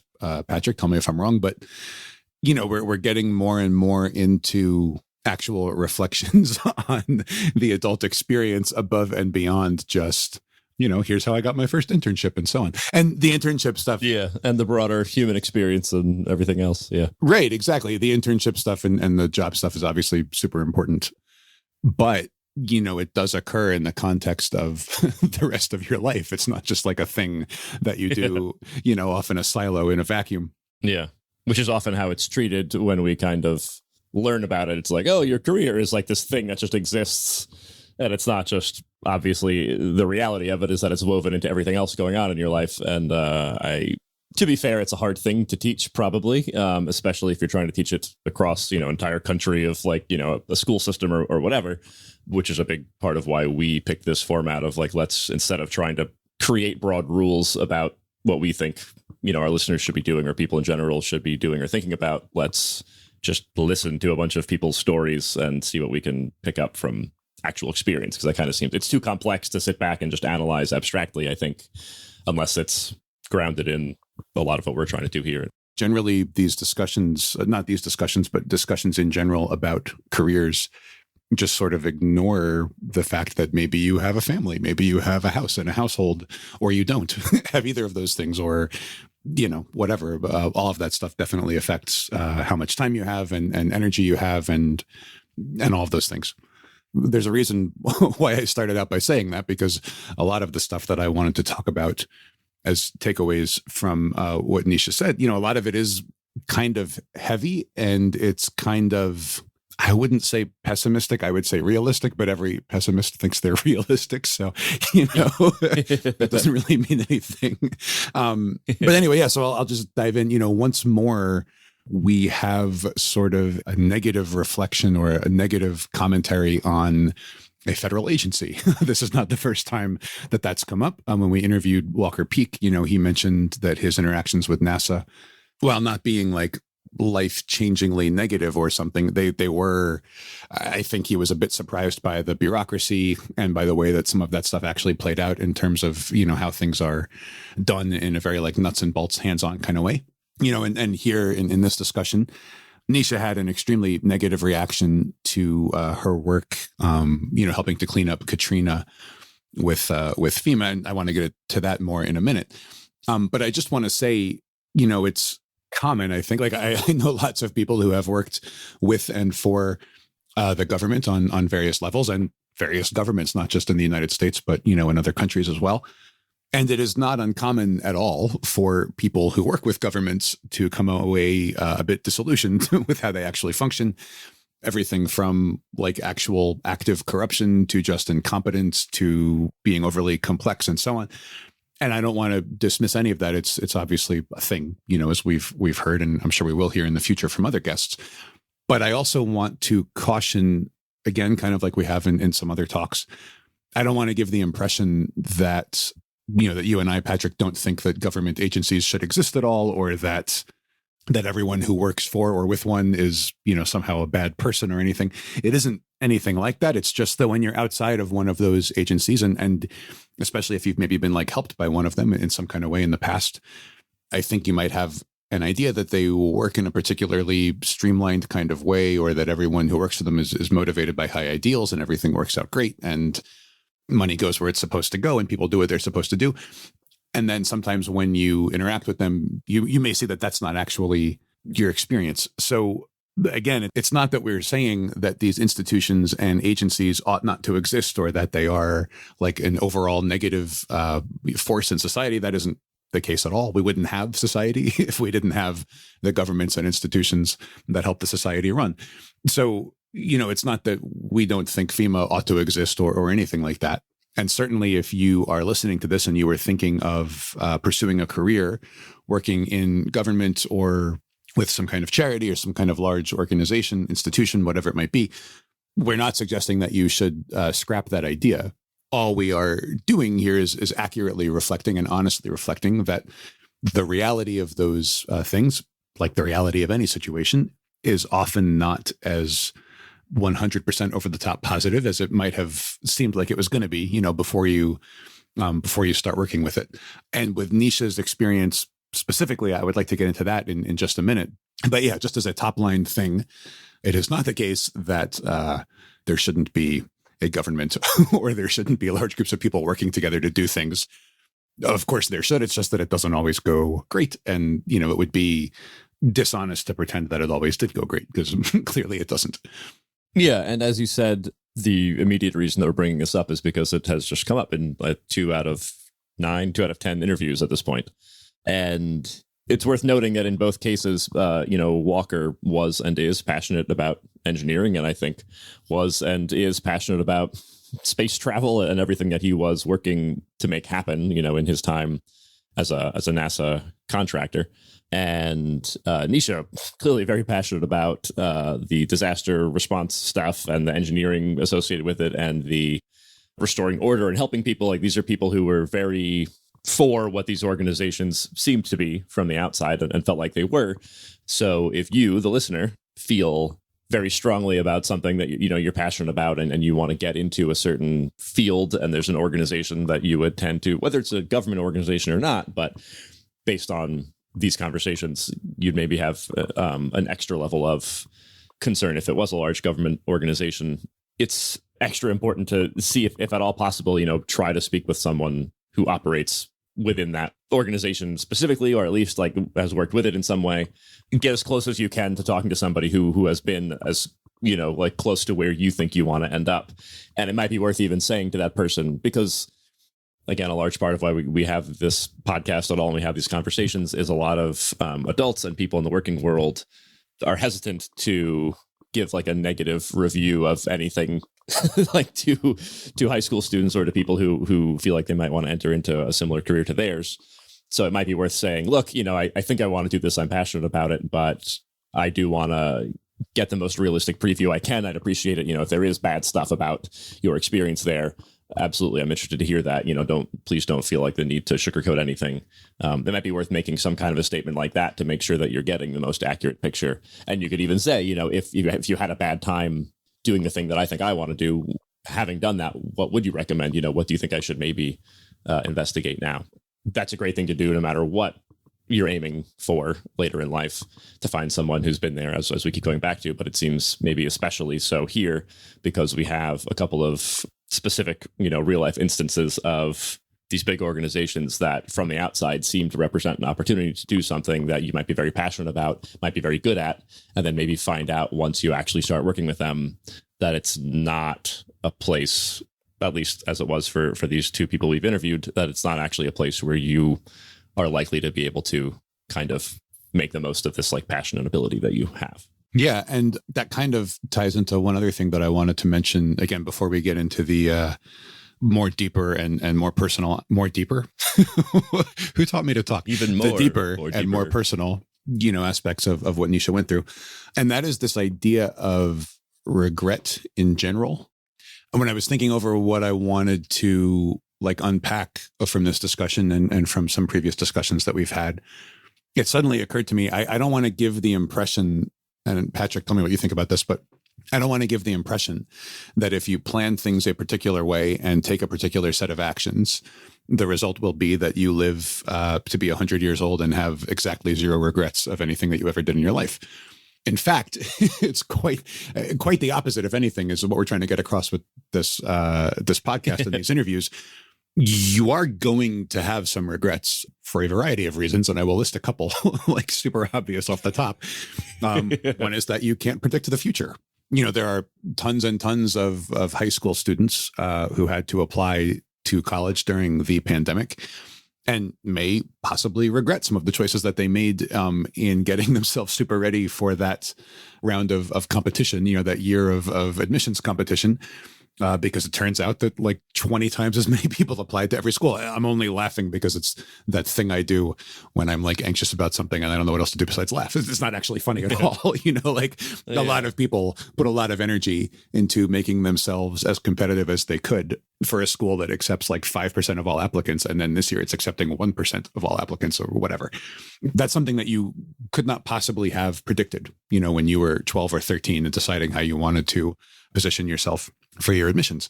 And that's just one small example, but you can't predict what is going to happen. You can try as much as possible to get a good idea of the future, what trends are likely to impact you or the issues that you care about and so on, but you can't predict it. And you will definitely make some choices that end up, after those unforeseen black swan kind of events happen in the future, you're going to look back and say, oh, the choice that I thought was a really good choice at the time maybe did not turn out as I was hoping it would. So that's one thing. Another thing is, as we've discussed, people change. The stuff that's important to you now. And I don't just mean to you, like as a young listener, whoever's listening to this, whatever age they are, in 10 or 20 years, there's a really good chance that the stuff that's important to you now will not even be things that you can remember off the top of your head, 10 or 20 years in the future. But the issue is that you are making choices now that will potentially affect the person who's going to be you 10 or 20 years from now.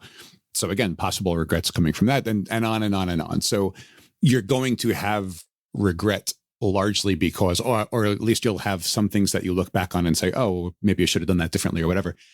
You're going to have that for reasons that cannot be escaped.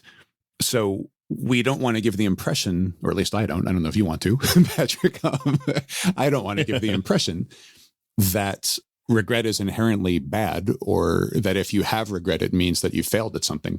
It doesn't mean that at all. All it means if you have regret, because you're going to make decisions that you wish you could do differently down the line. It's going to happen. If you have regret, it just means that you are a reflective and thoughtful person who tries to look back and draw lessons, and try to make the future as optimal as possible. And I think that's a good kind of a person to be. But when you do that assessment of your decisions so far and various things that have impacted your life, your circumstances, your family, whatever, when you look back at that, you're going to have some things where you say, oh, should have done that differently, or I wish I had known, blah, blah, blah. I would have acted in a different way at the time. And that's the source of the regret. But again, that's part and parcel of actually considering your life and trying to make the best decisions that you can, trying to put the best foot forward and so on. So yeah, we have talked about regrets in various ways throughout all of these interviews. And it just sort of struck me getting ready to talk about this interview. I was like, oh, I need to spell out for people in case it's not clear. Like, you're going to have some. It's just a question of which ones they're going to be. And, yeah, absolutely. It's funny. There's this seems made up, but it's not. We spend a lot of our time thinking about standardized tests. Obviously, we train people on them, and we analyze the practice tests and talk our readers and students like through their issues and through their challenges. And it's surprising how many times I will see a real life situation and I'll be like, oh, this is a lot like training for the SAT. Like, I wouldn't have thought that I would have thought that, but I do all the time. And this is a great example because a huge part of the process that is missing for most test takers is you do the practice work and then you review it. Like, you look at your mistakes, you figure them out, you take all the time you need to see what you did wrong. And this is a step that people either do really quickly and get nothing out of it, or they don't do it at all. You take a practice test, you score it, you see, oh, I got, a 12-20, and let me take another one right now and see if I can get a. If I may just to interject, a lot of people also do it, but do it really poorly. In other words, well, exactly. That was the next thing I was going to say. Yeah, go ahead. Take a look at it, and you don't do that deep analysis. If there's a math question about triangles that you got wrong, you think, I got to learn more triangle information. I'm going to go learn some triangle formulas. But if you actually, like, I like to think of it as, if you're watching a video on YouTube and that little progress bar moves across, like, rewind that back in your head of your thought process in that question and think, okay, well, I read the question. All right, that was right, and then I did this, and like kind of go step by step and then think, at what point did you get off course? You know what I mean? Oh, I overlooked this answer choice, or I hit the wrong button on my calculator, or whatever. Because if it's a question of misreading the question or not understanding the diagram or anything like that, you can memorize every triangle formula that anybody ever came up with, and that's not going to help you answer that question or a similar question in the future. usually it's, as Mike and I have, observed again and again, it's more about reading carefully, thinking carefully, understanding how the test actually works and what it's actually asking for. It's 90+% of the time, it's those kinds of test taking skills and not, the area of a triangle or something like that. So as Mike said, very often people do the review in a way that's ineffective and isn't going to help them for later problems.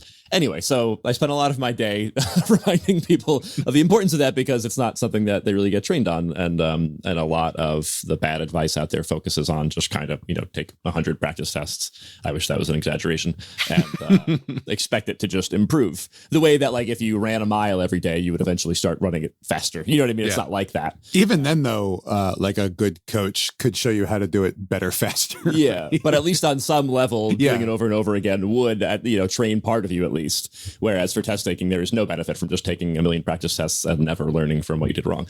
Anyway, so that's this is the same exact principle. That regret is part of the process of recognizing, oh, I wish I did this better. Well, what could I have done differently in the moment? Well, maybe not much, but I can maybe take away this thing and that thing and then kind of keep that in mind going forward. I think the problem starts to be when you dwell on it, when you can't kind of accept that it happened and move forward. Then it starts to be more of a problem, which is understandable. We all have moments like that, but just the simple fact of recognizing that this thing happened, you wish it was different, try to learn from it and, apply that in the future. Yeah. I was going to say that reminds me of one of my favorite books, actually, two of my favorite books that I was exposed to around the same time. And they're both sort of different sides of the same coin. One of them is called Thinking in Bets, and I forget what the other one's called. It was like Super Predictors or something. The second book was about a type of person that the guy called a super predictor, but I forget if that was the name of the book or not. But in Thinking in Bets, the author there was, if I remember correctly, she was some kind of like poker playing champion, highly ranked person or something. And she was also, she had a degree or a background in psychology. And she had originally gotten into poker as a way to sort of, if I'm remembering right, to sort of take her mind off of, Is it called Super Forecasting, the Art and Science of Prediction? Super Forecasting, that is what it's called, not Super Predictors. I've noticed. But I know for sure that it's called Super. And going back over, all these episodes, like we edit them, obviously we listen to them a lot of times and so on. Yeah. Every single time that I have said the name of something, I was wrong without fail. So keep that in mind. But anyway, yes. So for Thinking in Bets, the author was explaining that when you are learning how to play poker and you're calculating like the odds of various outcomes and what the other players at the table have done and what their personalities seem to be and all of those kinds of things, at the end of all of that thought and reflection, you still don't know exactly which cards are going to come. So it's actually very similar to this kind of thing that we're discussing. Any card could come, but of all the cards that can possibly come up in the next, 2 or 3 reveals of cards, they could be sort of classified into like, this group of cards or cards like this would mean that one person wins and cards like this would mean somebody else wins and so on.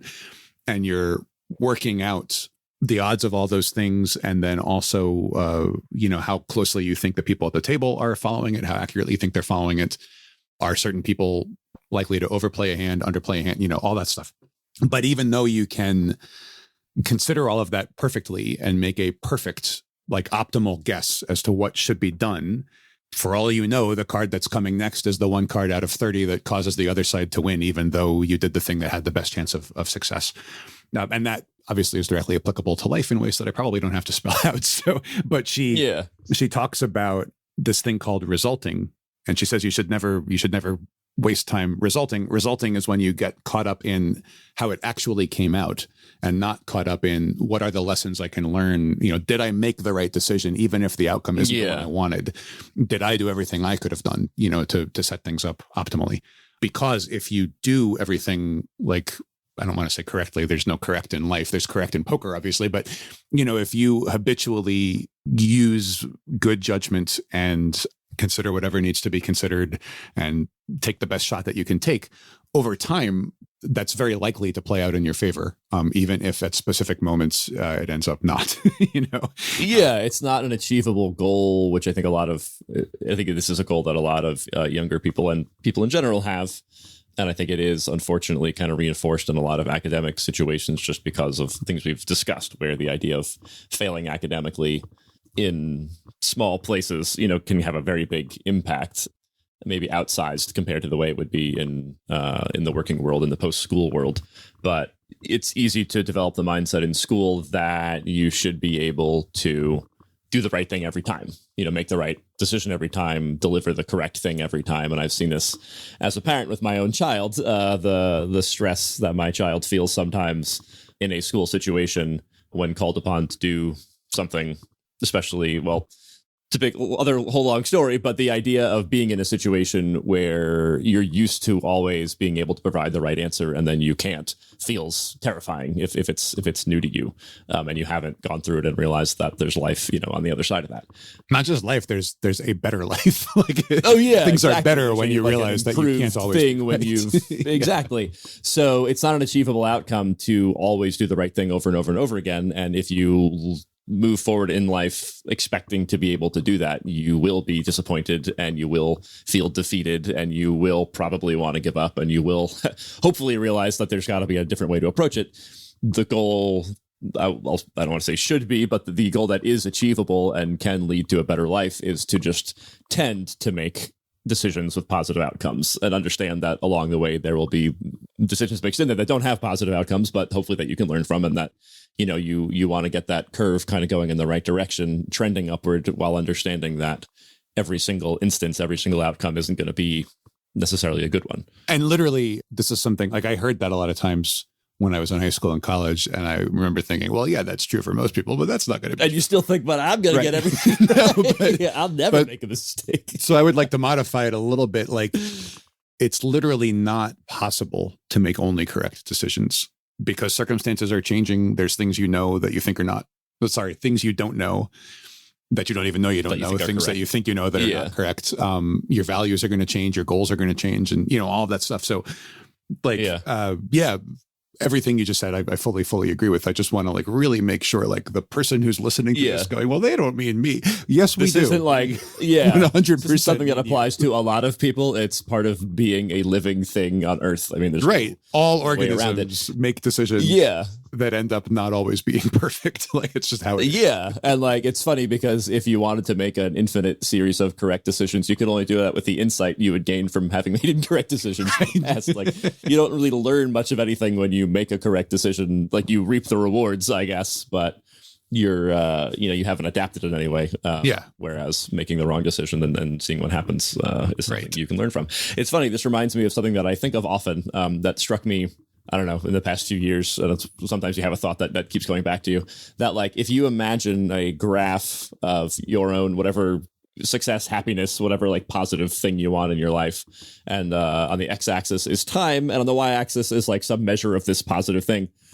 If you imagine a hypothetical curve from birth of if you made every single decision correctly, you imagine the curve of that version of reality where you made every, you played the lottery numbers right every day, you followed up with every good relationship in your life, you did everything right. You're nowhere near that curve. Nobody is. It's not possible to even approach that because it requires information that you just don't have. And to me, that's freeing because you're okay, I screwed this thing up yesterday. I probably screwed up a lot of stuff in the past week that I never even knew about, and life goes on. To use your thing about if you're not optimizing every moment, you screwed up one thing that you know about yesterday. Think how many other things. Exactly. Who knows what else is going on? The flip side of that is who knows what would have happened if you turned right on that red light or something earlier. You might have gotten in a car accident. A whole bunch of stuff could have happened that you know what I mean? So obsessing about what went well or badly is understandable. It's a human thing to do, but it's a dead end. And to me, it's easier to move past moments where you recognize, oh man, I would have had a way better outcome if I had just made this other choice. That's true every second of every day of your life, and you can still move forward and have good experiences and rewarding things and have success later on anyway. I was going to say that I sometimes use, not the graph thing, I hadn't thought of that, but the, who knows what would have happened if some other thing had happened a different way. I often use that to rationalize if I can't go to the gym or work out on a particular day. I'll be well, this might have been the day I was going to pull my hamstring. And now I'm missing it. Oh boy, yeah, that was really a great decision on my part. Right. Yeah. So Yeah. so there is that. No, but back on the Super Forecasters book, just because I wanted to mention that in connection, because I somehow came across these two books around the same time, and they're like sort of melded in my mind, even though they aren't about the same thing. In the Super Forecasters book, it's written, if I remember right, by, I don't know if he's a statistician or a psychologist, some kind of researcher, who I know we can look it up. I don't want to. I prefer just gestured not to Mike that knowing I have my phone. and being wrong. Right. Yeah. Don't try to make every decision correctly, Patrick. Yeah, exactly. You can't do it. I don't know who this person is, and I refuse to learn. No. So anyway, whatever he is or whoever he is, he wrote this book about people who are uniquely effective at guessing whether certain events are likely to happen in the future or not. And one of the biggest things that he found that consistently, described the people who are good at it is that they didn't think in like black and white terms, and they were always willing to revisit a previous conclusion to see if it was wrong. On the other hand, the people who, if you ask them, hey, 10 years from now, will this person be president or something? The people who had a hard yes or a hard no were way more likely to be wrong than people who like thought about different factors that might lead to a particular outcome or not, or whatever. And again, the people in the experiment who had the best results were the ones who would frequently come back to previous forecasts and like reevaluate them in light of new information. And I think that that's, again, super useful. It's a good way to, to be. There is going to be the regret that you become aware of, obviously, because you are thinking back over your life and thinking back over good decisions, bad decisions, good luck, bad luck, and so on. That is going to lead you to have more regret that you're aware of than someone who doesn't do that reflection. But it's also going to lead you to be able, in most cases, to make better informed decisions that lead you to be happier, more productive, and so on in the future, rather than just sticking to something that you decided when you were 17 and never revisiting it. Or decided when you were 37 or 57 or whatever. It doesn't have to be 17, but you know what I mean. Yeah, that actually touches on, like, I feel like one of the huge lessons I've learned up to this point in my adulthood, in this current version of, it's one of those things that's like hard to express without sounding ways other than the way you want to sound. But maybe you should let go of that. Maybe that's a lesson I'm learning right now. Is and this is true of, it's true of me, it's true of you, Mike, it's true of you, audience, it's true of everyone.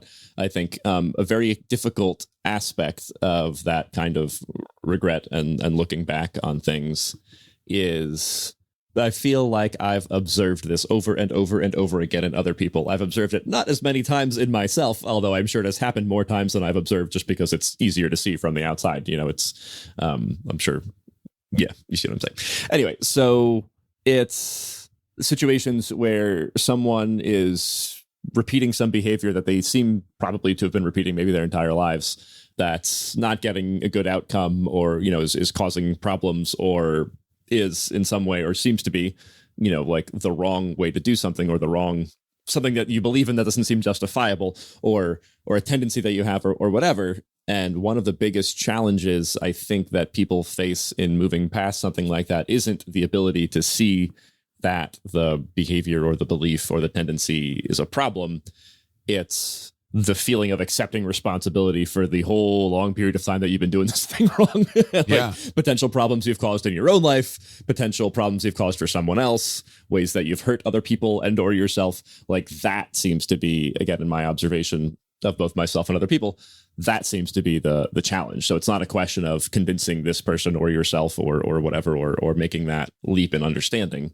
It's, if I actually say, okay, I was actually wrong about this, or if this person says that, now you have to have that kind of psychological, like, just impact of, wow, I've really harmed this has been going on for a long myself and or others. Yeah, and it's the willingness to kind of assume that and accept that seems to be the real challenge. There's a term I became interested in, like, amateur psychology in the last few years, around the time that strictly amateur, strictly like 100%. Maybe not even amateur, like whatever you call before the amateurs make it to the amateur level of competition, the neighborhood people that they just destroy and on that level, one-on-one, right? Psychological. But somewhere in there I encountered the phrase life lie. And a life lie is a lie that you have to tell yourself your entire life because it can also be called a lie. Right. Good job.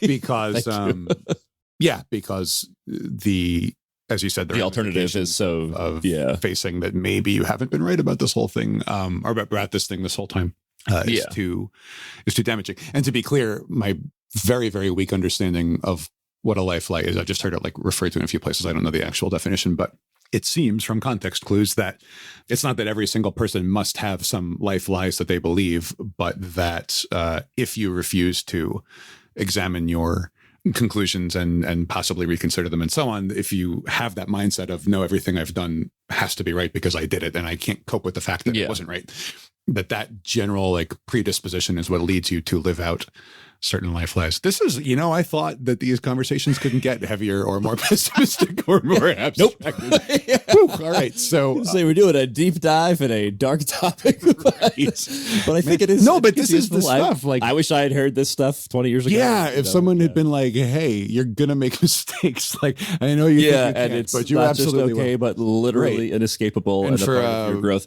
Yeah, and whatever. I could go on for that, but we both have so much to say. So wrapping up the life lie thing a little bit, wrapping it up completely once and for all. I'll just tie a bow on this. That can be a way to, if you're really interested from a personal growth standpoint in the better version of yourself, which, for every person that other version of yourself like exists, hypothetically, it's worth it, to think like, am I willing to do that? Am I willing to recognize something I've been doing wrong? Because there are things, and believe me, even if you think there aren't. Yeah, as your brother, I know. No, I mean, Oh, there are things. No, yeah, literally for every person. You know what I mean? And it's not something you necessarily have to kind of beat yourself up about, especially if you don't even really know yet what that thing is.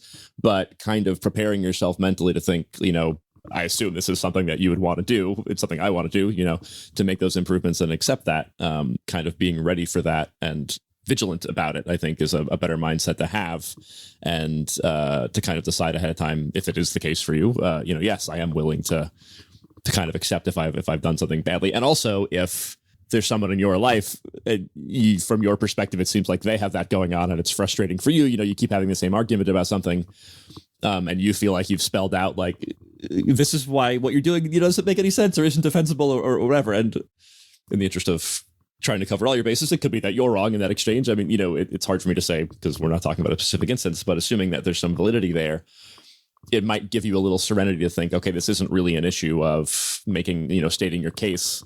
Like this person is either going to make that leap or not, like accept that change or not. And there's not really a whole lot that I can do, and depending on your relationship with that person, it might be a time to just take a step back and let them work out what they're going to work out or not, or just accept that this specific thing is not, you're not going to make progress on it because it's very likely in a situation like that, not an issue of just making a better argument or making your position more clear. It's this kind of wall that this person has hit, and again, that person could be you, it could be somebody else, there's infinite variables and infinite situations, but this is a significant one that I wasn't really fully aware of. I think probably, I don't know, until my late 20s or early 30s. And then once you are aware of it, you definitely see it everywhere. Yeah. Yeah. Whew, okay. So anyway, careers. Right. Yeah, I did. We might as well, while we're in this like extremely dark area. I just wanted to say that going back to this specific guest, Nesha, and her experiences, she, like the image that she gave of being in that post-Katrina environment, and what I took from what she said anyway, one of the things I took was one of the things that bothered her so much was the disconnect between the way it was presented through the media, the way it was presented at the top levels of, whoever was in charge of it. That picture that was presented to the world, which she mentioned, like people being called refugees, and that kind of thing.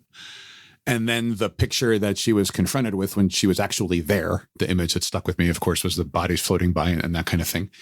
As she said repeatedly that it was so messed up. And so from where she was sitting, it was so fundamentally broken that well, clearly it was hard for her to deal with. She had to switch. Yeah. She didn't have to. I mean, she elected to switch careers, but out of a sense of like strong compulsion to switch careers. And, she learned about it, which is very admirable, I think. I mean, there's a certain type of personality that says, oh, there's this problem in the world, like rather than me just like complaining about it or yelling about it or whatever, like let me go learn about it. Let me see if there's something. Or ignoring it or ignoring it. Yeah. Let me dive in. Yeah. Let me find out how it works and see like what can I do, which is a whole other aspect of her personality that I'm, very impressed by that I wanted to talk about in a minute too. But so, she did all those things. It was such a visceral reaction to this situation.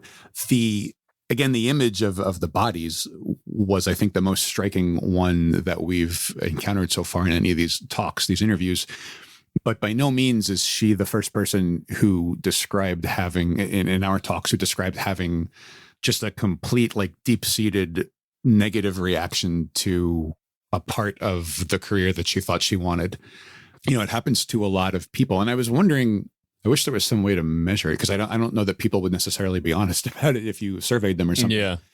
I wonder what percentage of people have that kind of thing. Even David, the doctor we spoke to in the second episode, who clearly loves his profession, feels it to be a calling, hopes that his children will go into it. Even he said, like, there was a point in time when I very nearly was like, I can't do this anymore, And there are those moments very often.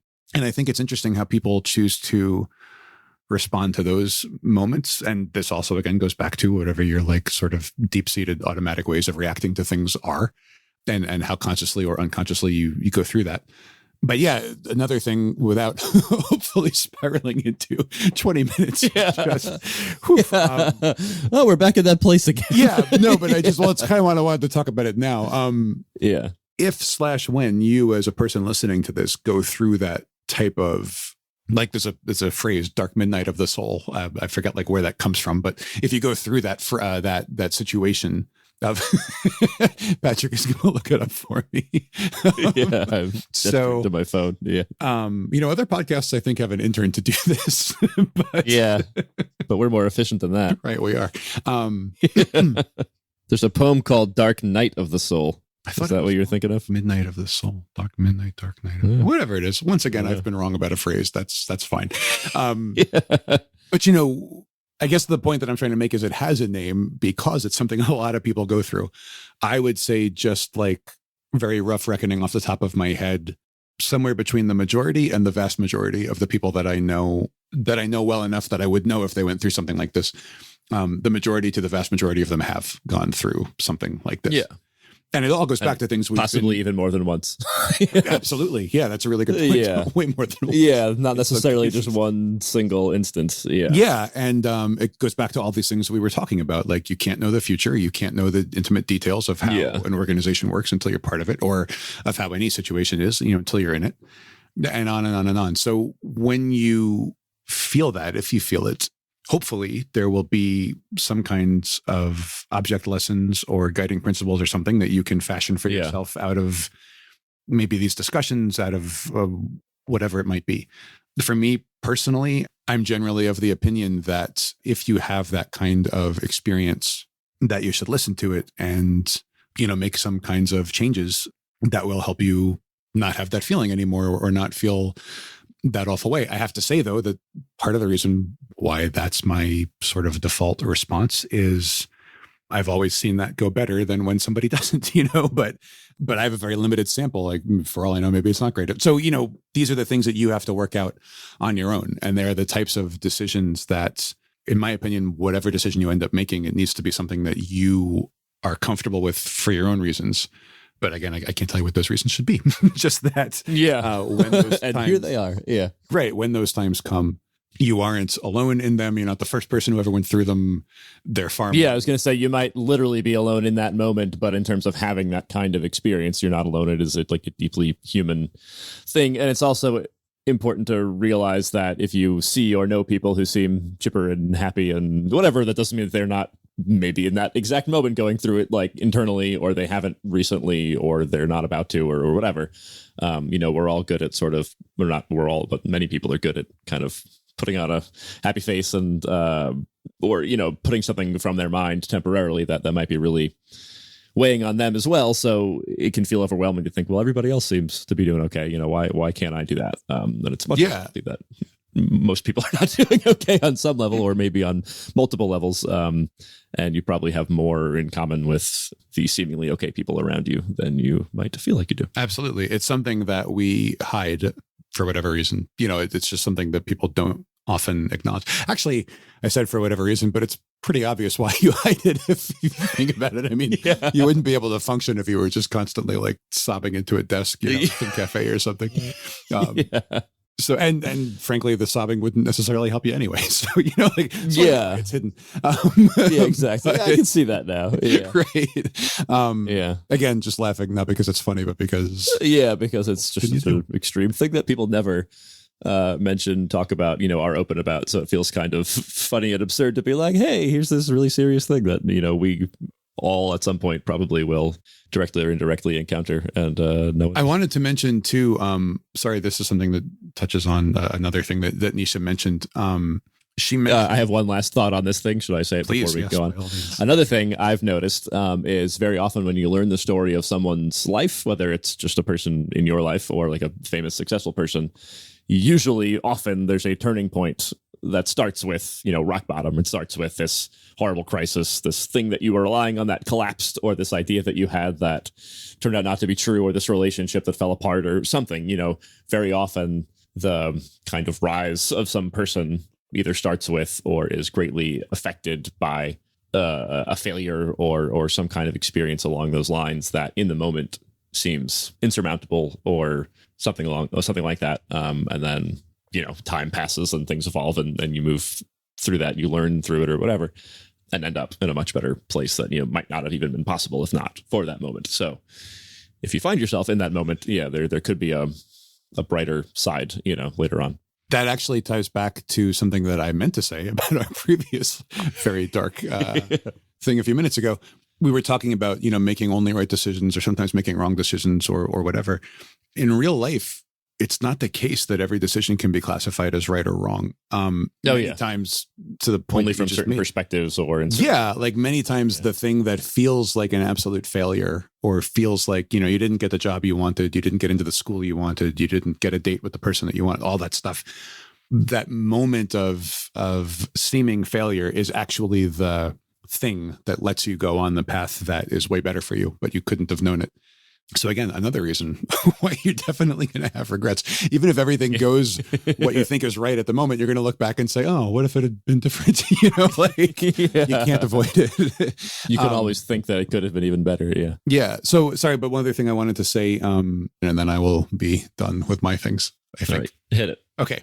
Now we're shifting into the less abjectly depressing thing. Yeah.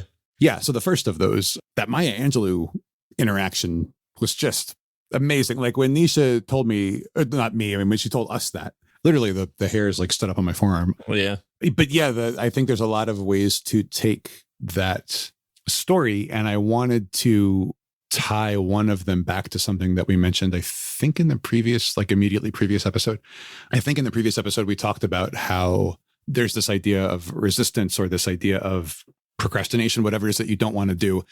And very often, the thing that you feel the most resistance towards is the thing that you really should be doing the most, the highest calling, the most important thing, the whatever. In a similar kind of way, I think when, as Nesha recalls, when Maya Angelou said something along the lines of the question that you want to ask, that's the thing that the world needs to find an answer to. I think, again, so many ways to take that, but I think one of them is that kind of thing, whatever the question was, whatever the thing was that was bothering Nesha so much at the time, that you could tell in the way she described the story, she wanted to ask it, but she was also afraid to ask it. And it's Maya Angelou and all those kinds of things. It had to be a very important, deep-seated question. And she went on to sort of clarify later what she decided that question was, but it had to be something deep-seated and huge in order to elicit that kind of emotional response. And I find often the things that people are afraid to talk about, honestly, some of the things we've been talking about a lot, the things people are afraid to talk about, the questions they're afraid to ask, the statements they're afraid to make. The reason, it kind of actually goes back to that life thing, but on a societal level, the reason why there is that fear in some cases is that the thing you're considering is so fundamental that if you start like pulling at that thread, there's a chance that a whole bunch of who knows stuff what else is gonna is gonna unravel, possibly for the best. Who knows? But it's a big thing. Honestly, it was kind of cool to hear that Maya Angelou is as cool and insightful as you would hope that she is. It'd be a different story if she was just like, whatever, like, what's next? Yeah, move it along. But she clearly like chose that moment to engage, and it clearly stuck with Nesha. And I just thought that was really, really interesting and cool. Yeah, it's funny. I was also thinking in those difficult moments, I think a lot of times it is the thing that you feel like you couldn't possibly change or do that you actually have to change or do or address in one way or another. It's a relationship that you have to give up on, or a truth that you have to tell, or something. This thing that feels like the reason that you've hit this like impasse is because there's something that you need to do and you feel like you literally can't do it because really it's the unknown. It's taking of a leap that you're not sure what the result will be. But very often, like, that is like, it's the thing, like, as you said, that's offering the most resistance, that seems least possible to do, is something that either needs to be done or you need a better understanding of why you're not doing it. Or it's something where you should close your eyes and plug your ears and run screaming from whatever that thing is. Exactly. Just try to buy another couple of years before you have to. Yeah. Oh no. Which is also, No, not kidding. Which we're Probably laughing about because we've been there. There's an urge for that for sure. So Nesha mentioned a couple of things related to whether I mean, we all kind of talked about it as well, but it was primarily her talking about like how when she has a client or something, she shows the client what she's done for the client so the client can, at least in theory, like understand it. And then I talked about like my coworker back a million years ago who refused to tell anybody how to do the flag cert thing, with good reason, because that was her job security. But it's two different visions of job security, and it's something we've addressed a little bit at different times, but something very important to keep in mind. One vision, Nesha's vision, and in my opinion, the better vision, if you can pull it off, is that what makes you valuable to a client or an organization is that you will continue to learn about stuff, come up with new stuff, find better ways to do things. It's more about your fundamental nature. Yeah. Right. And that's your value. Like, you're the person who's going to, as Nesha said, if you want job security, you can't stay in your lane, and that fits with what Bree told us, the first Bree that we interviewed told us. Bree one. Yeah. Right. About how she, started a job with one set of, or started with a company with one job description and gradually came to be involved in the whole thing. And we talked about how a large part of why that can happen, especially in a small to medium-sized organization, is that they need people, and the people at the top are very aware of the entire like level, or more aware of the entire like functioning of everything. And they can tell when someone has this sort of unquantifiable X factor kind of like instinct to go find out more stuff, make more stuff better, share what they know, like just be a very useful and critical part of the functioning of the company through a philosophy of like openness and constant improvement, innovation, communication, all that stuff. That's one way to have job security. The other way is the thing where you like sort of get lost in this guard whatever one thing that you do. Yeah. Get lost in this giant thing and be like the one person who knows how to do a thing. Yeah. I'm picturing like a dragon on a pile of trash. Right, exactly. But not you stay away from this. But like a very small, like unimpressive exactly. dragon. like I know this one thing. Yeah. I don't know why we made our dragons sound like pirates. But I don't know. We'll fix it in post. Yeah. Make those accents better. I can't do that. How does it dragons? I don't even know. So but I think from, and this isn't just like my personal tendency is towards the thing like what Bree did and what Nesha did, and like that is my personal thing. And when we hire or work with people, that's what I look for in someone that we would work with. So that is my personal thing, and that's my bias. But I also feel like it's been borne out by what I've observed. Like, if you have the kind of job security that's coming from a philosophy where you don't share information, you're not open and transparent, you're not helpful, you're not going out of your way, that will eventually come to an end in what I've seen. Maybe that's not true everywhere, but from what I've seen, eventually somebody higher up is going to notice, hey, like there's this like sticking point around this person. We can't have a company where like that's the only person who knows how to do this. So we got. Or if you do one thing, a piece of software could end up doing that one thing, and Right. that's it. Like you only had one thing that you contributed, and now it's been automated, and there's nothing left. Because if you think about it, in almost any situation, a person who gets hired to fix a problem. But people and organizations don't stop having problems, or else there would be no employees, there would be no companies, there'd be no anything, because all these things exist to solve some kind of a problem or a system of problems or whatever. So if you, as you're saying, demonstrate that you can help solve problems because you solved this one and you solved the next one, and we can't predict what the next problem is going to be, but we know that the people who solve it are going to be, hopefully, they're going to have a certain mindset and a certain willingness to try stuff and come up with ideas and everything like that. If you've demonstrated that, like, you can be sure there will be more problems coming. You can't be sure that people running the company that you're with appreciate the best way to do that. And that might be tie into, keeping your ear to the ground, so to speak, for other opportunities as you continue, where you happen to be right now. But assuming you can get to a place where the people in charge of you are reasonable and can recognize, the work that you're doing. As you said, your approach of keeping that mentality that, you're going to be communicative and you're going to try your best and you're going to tackle whatever comes your way is going to, in the cases of the people that we've had these conversations with, that's what's going to tend to make it possible for you to improve your situation, Right. So I just wanted to call that out. It's pretty much the only both tactical and positive thing that I wanted to, but it's not. I've chosen to say right now. To be super clear, it's not because the interview was not full of, those kinds of positive and tactical things. It was, but the stuff, honestly, the more we have these conversations, the more it's sort of dawning on me, like the emotional stuff, the inner stuff, the work family stuff, and the psychological stuff, like that's super important. And this stuff keeps coming out because it is the stuff that needs to be discussed and that people aren't talking about. When you talk to an adult about what they went through and what they think about it, whatever, like this is what they're thinking about, and this is what they say. Yeah, whatever. So I guess I just sort of gravitated towards that. Yeah. Because it's such an interesting thing. And again, in Nesha's specific case, the FEMA thing, like I said, is certainly not the first time we've heard someone describe a similar kind of pivot, but it was so striking in this particular situation. And as you pointed out, so clearly motivated by Nesha's desire to help the world be better. Yeah. She was the sort of person who should have been able to find a place there, right, based on what she was bringing to the table. And she wasn't able to. And that is telling and unfortunate. And I mean, I don't, that was a few years ago. I'd like to say, hopefully, maybe it's better. It could be. I have no idea. The trend. Exactly. Yeah. We say with a certain tone in our voices. Right.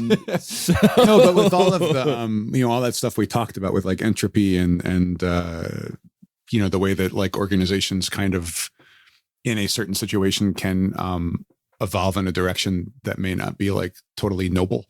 It's real. Like that's stuff. If you're considering how you want to interact with the world in a professional way, like, again, it doesn't mean don't go into that sort of field or whatever, but it's something you should know about, that's a potential, that is a possibility, certainly in any organization, but the larger should be a part of your decision-making process. And the more power, whatever, you get the idea. I don't need to rehash the whole thing for like the 9th time, but it is just something to be aware of.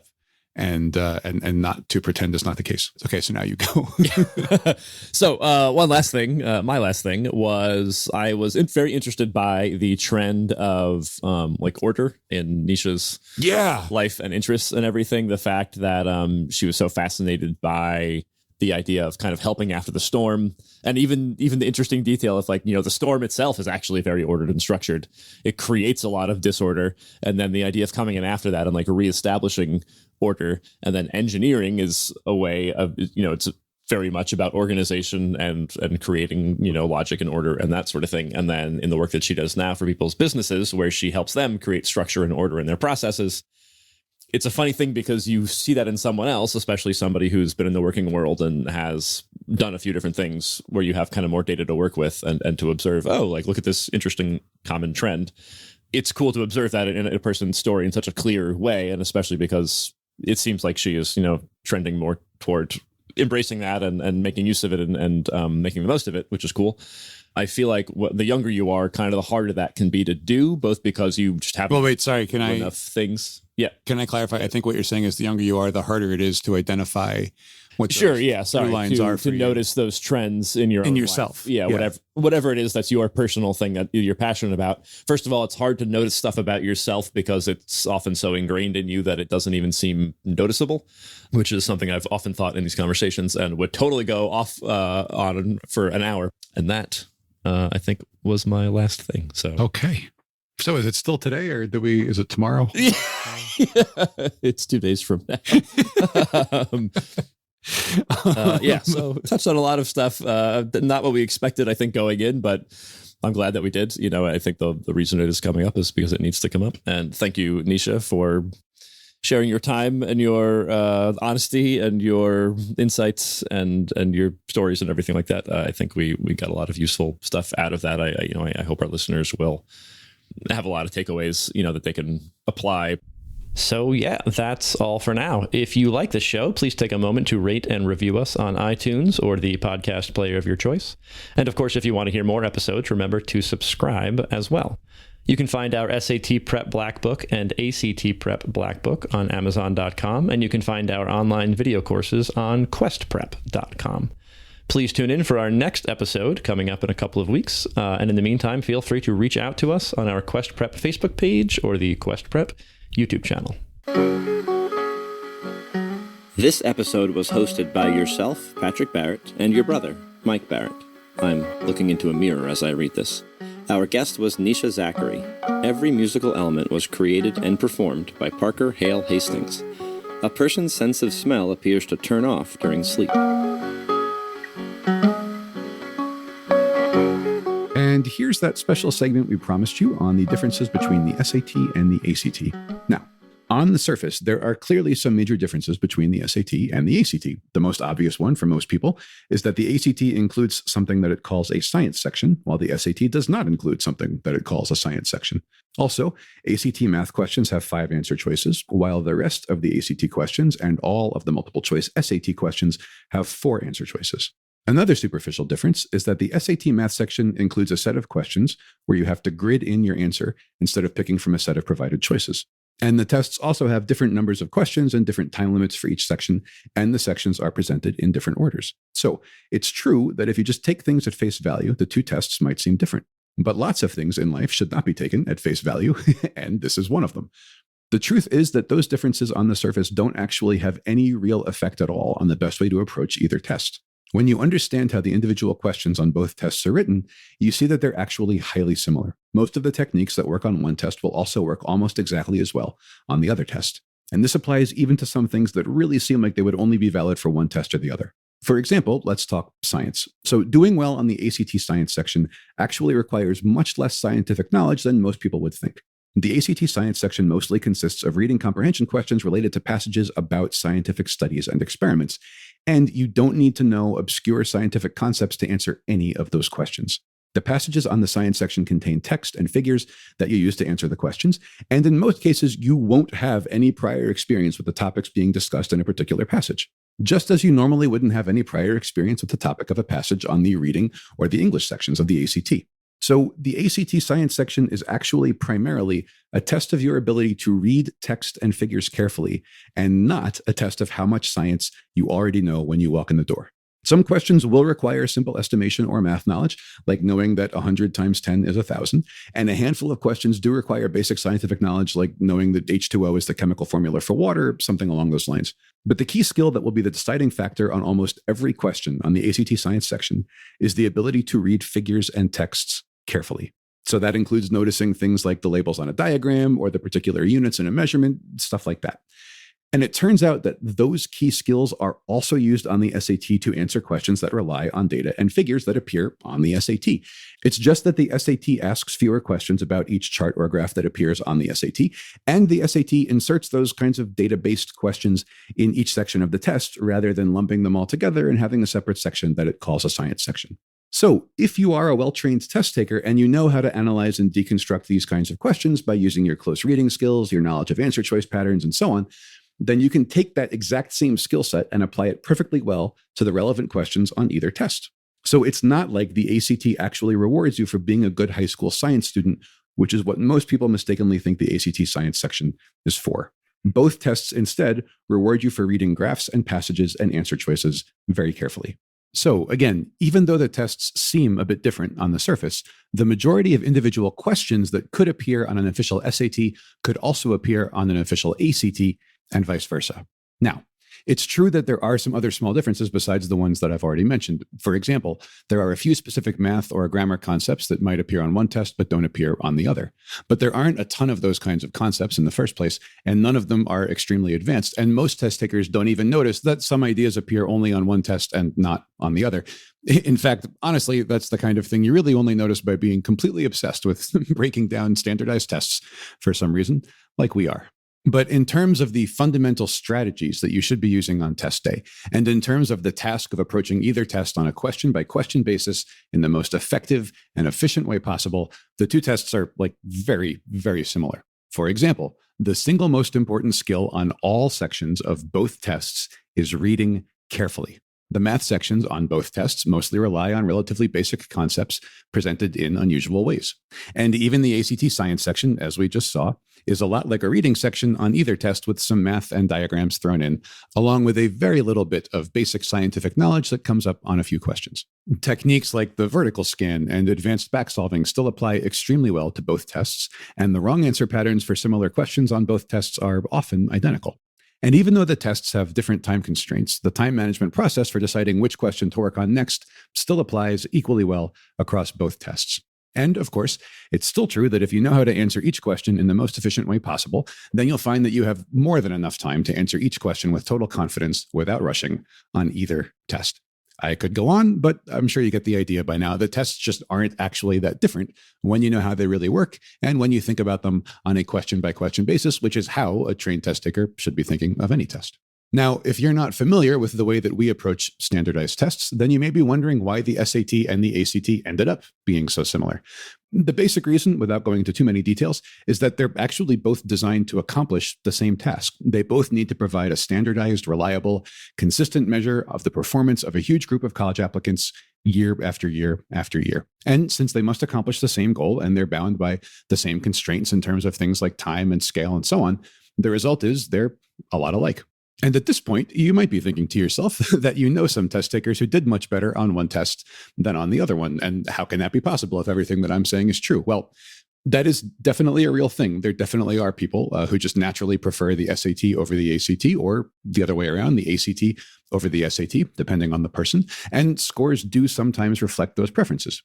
In my experience, a lot of those preferences and performance differences are just mental. A student is told by a teacher or guidance counselor or somebody that one of the tests will probably be easier for that particular student. And then that kind of allows the student to be more relaxed when taking the test, or the other way around, makes them more nervous when they take the other one.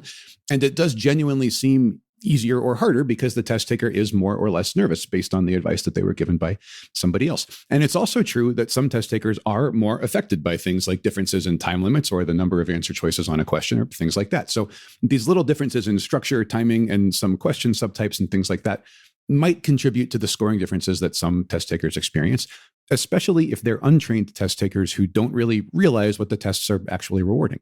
But for most test takers, especially for trained test takers, there's no way to predict whether you'll do better on the SAT or the ACT until you try them both, because again, they're highly similar with just a few superficial differences.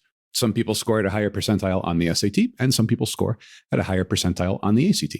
And luckily, trying them both does not mean that you have to do twice as much prep work, because the same fundamental techniques and concepts, say it with me, cover the vast majority of questions on both tests. And the differences between what's allowed to appear on some questions on the two tests are so minor that most test takers never even realize them. And all of this is a big part of the reason why we offer our SAT and ACT video courses as a bundle. If you sign up for either course, then you automatically get unlimited lifetime access to both courses. That way, you can be fully prepared for whichever test you eventually decide to take, or maybe you'll decide to try both.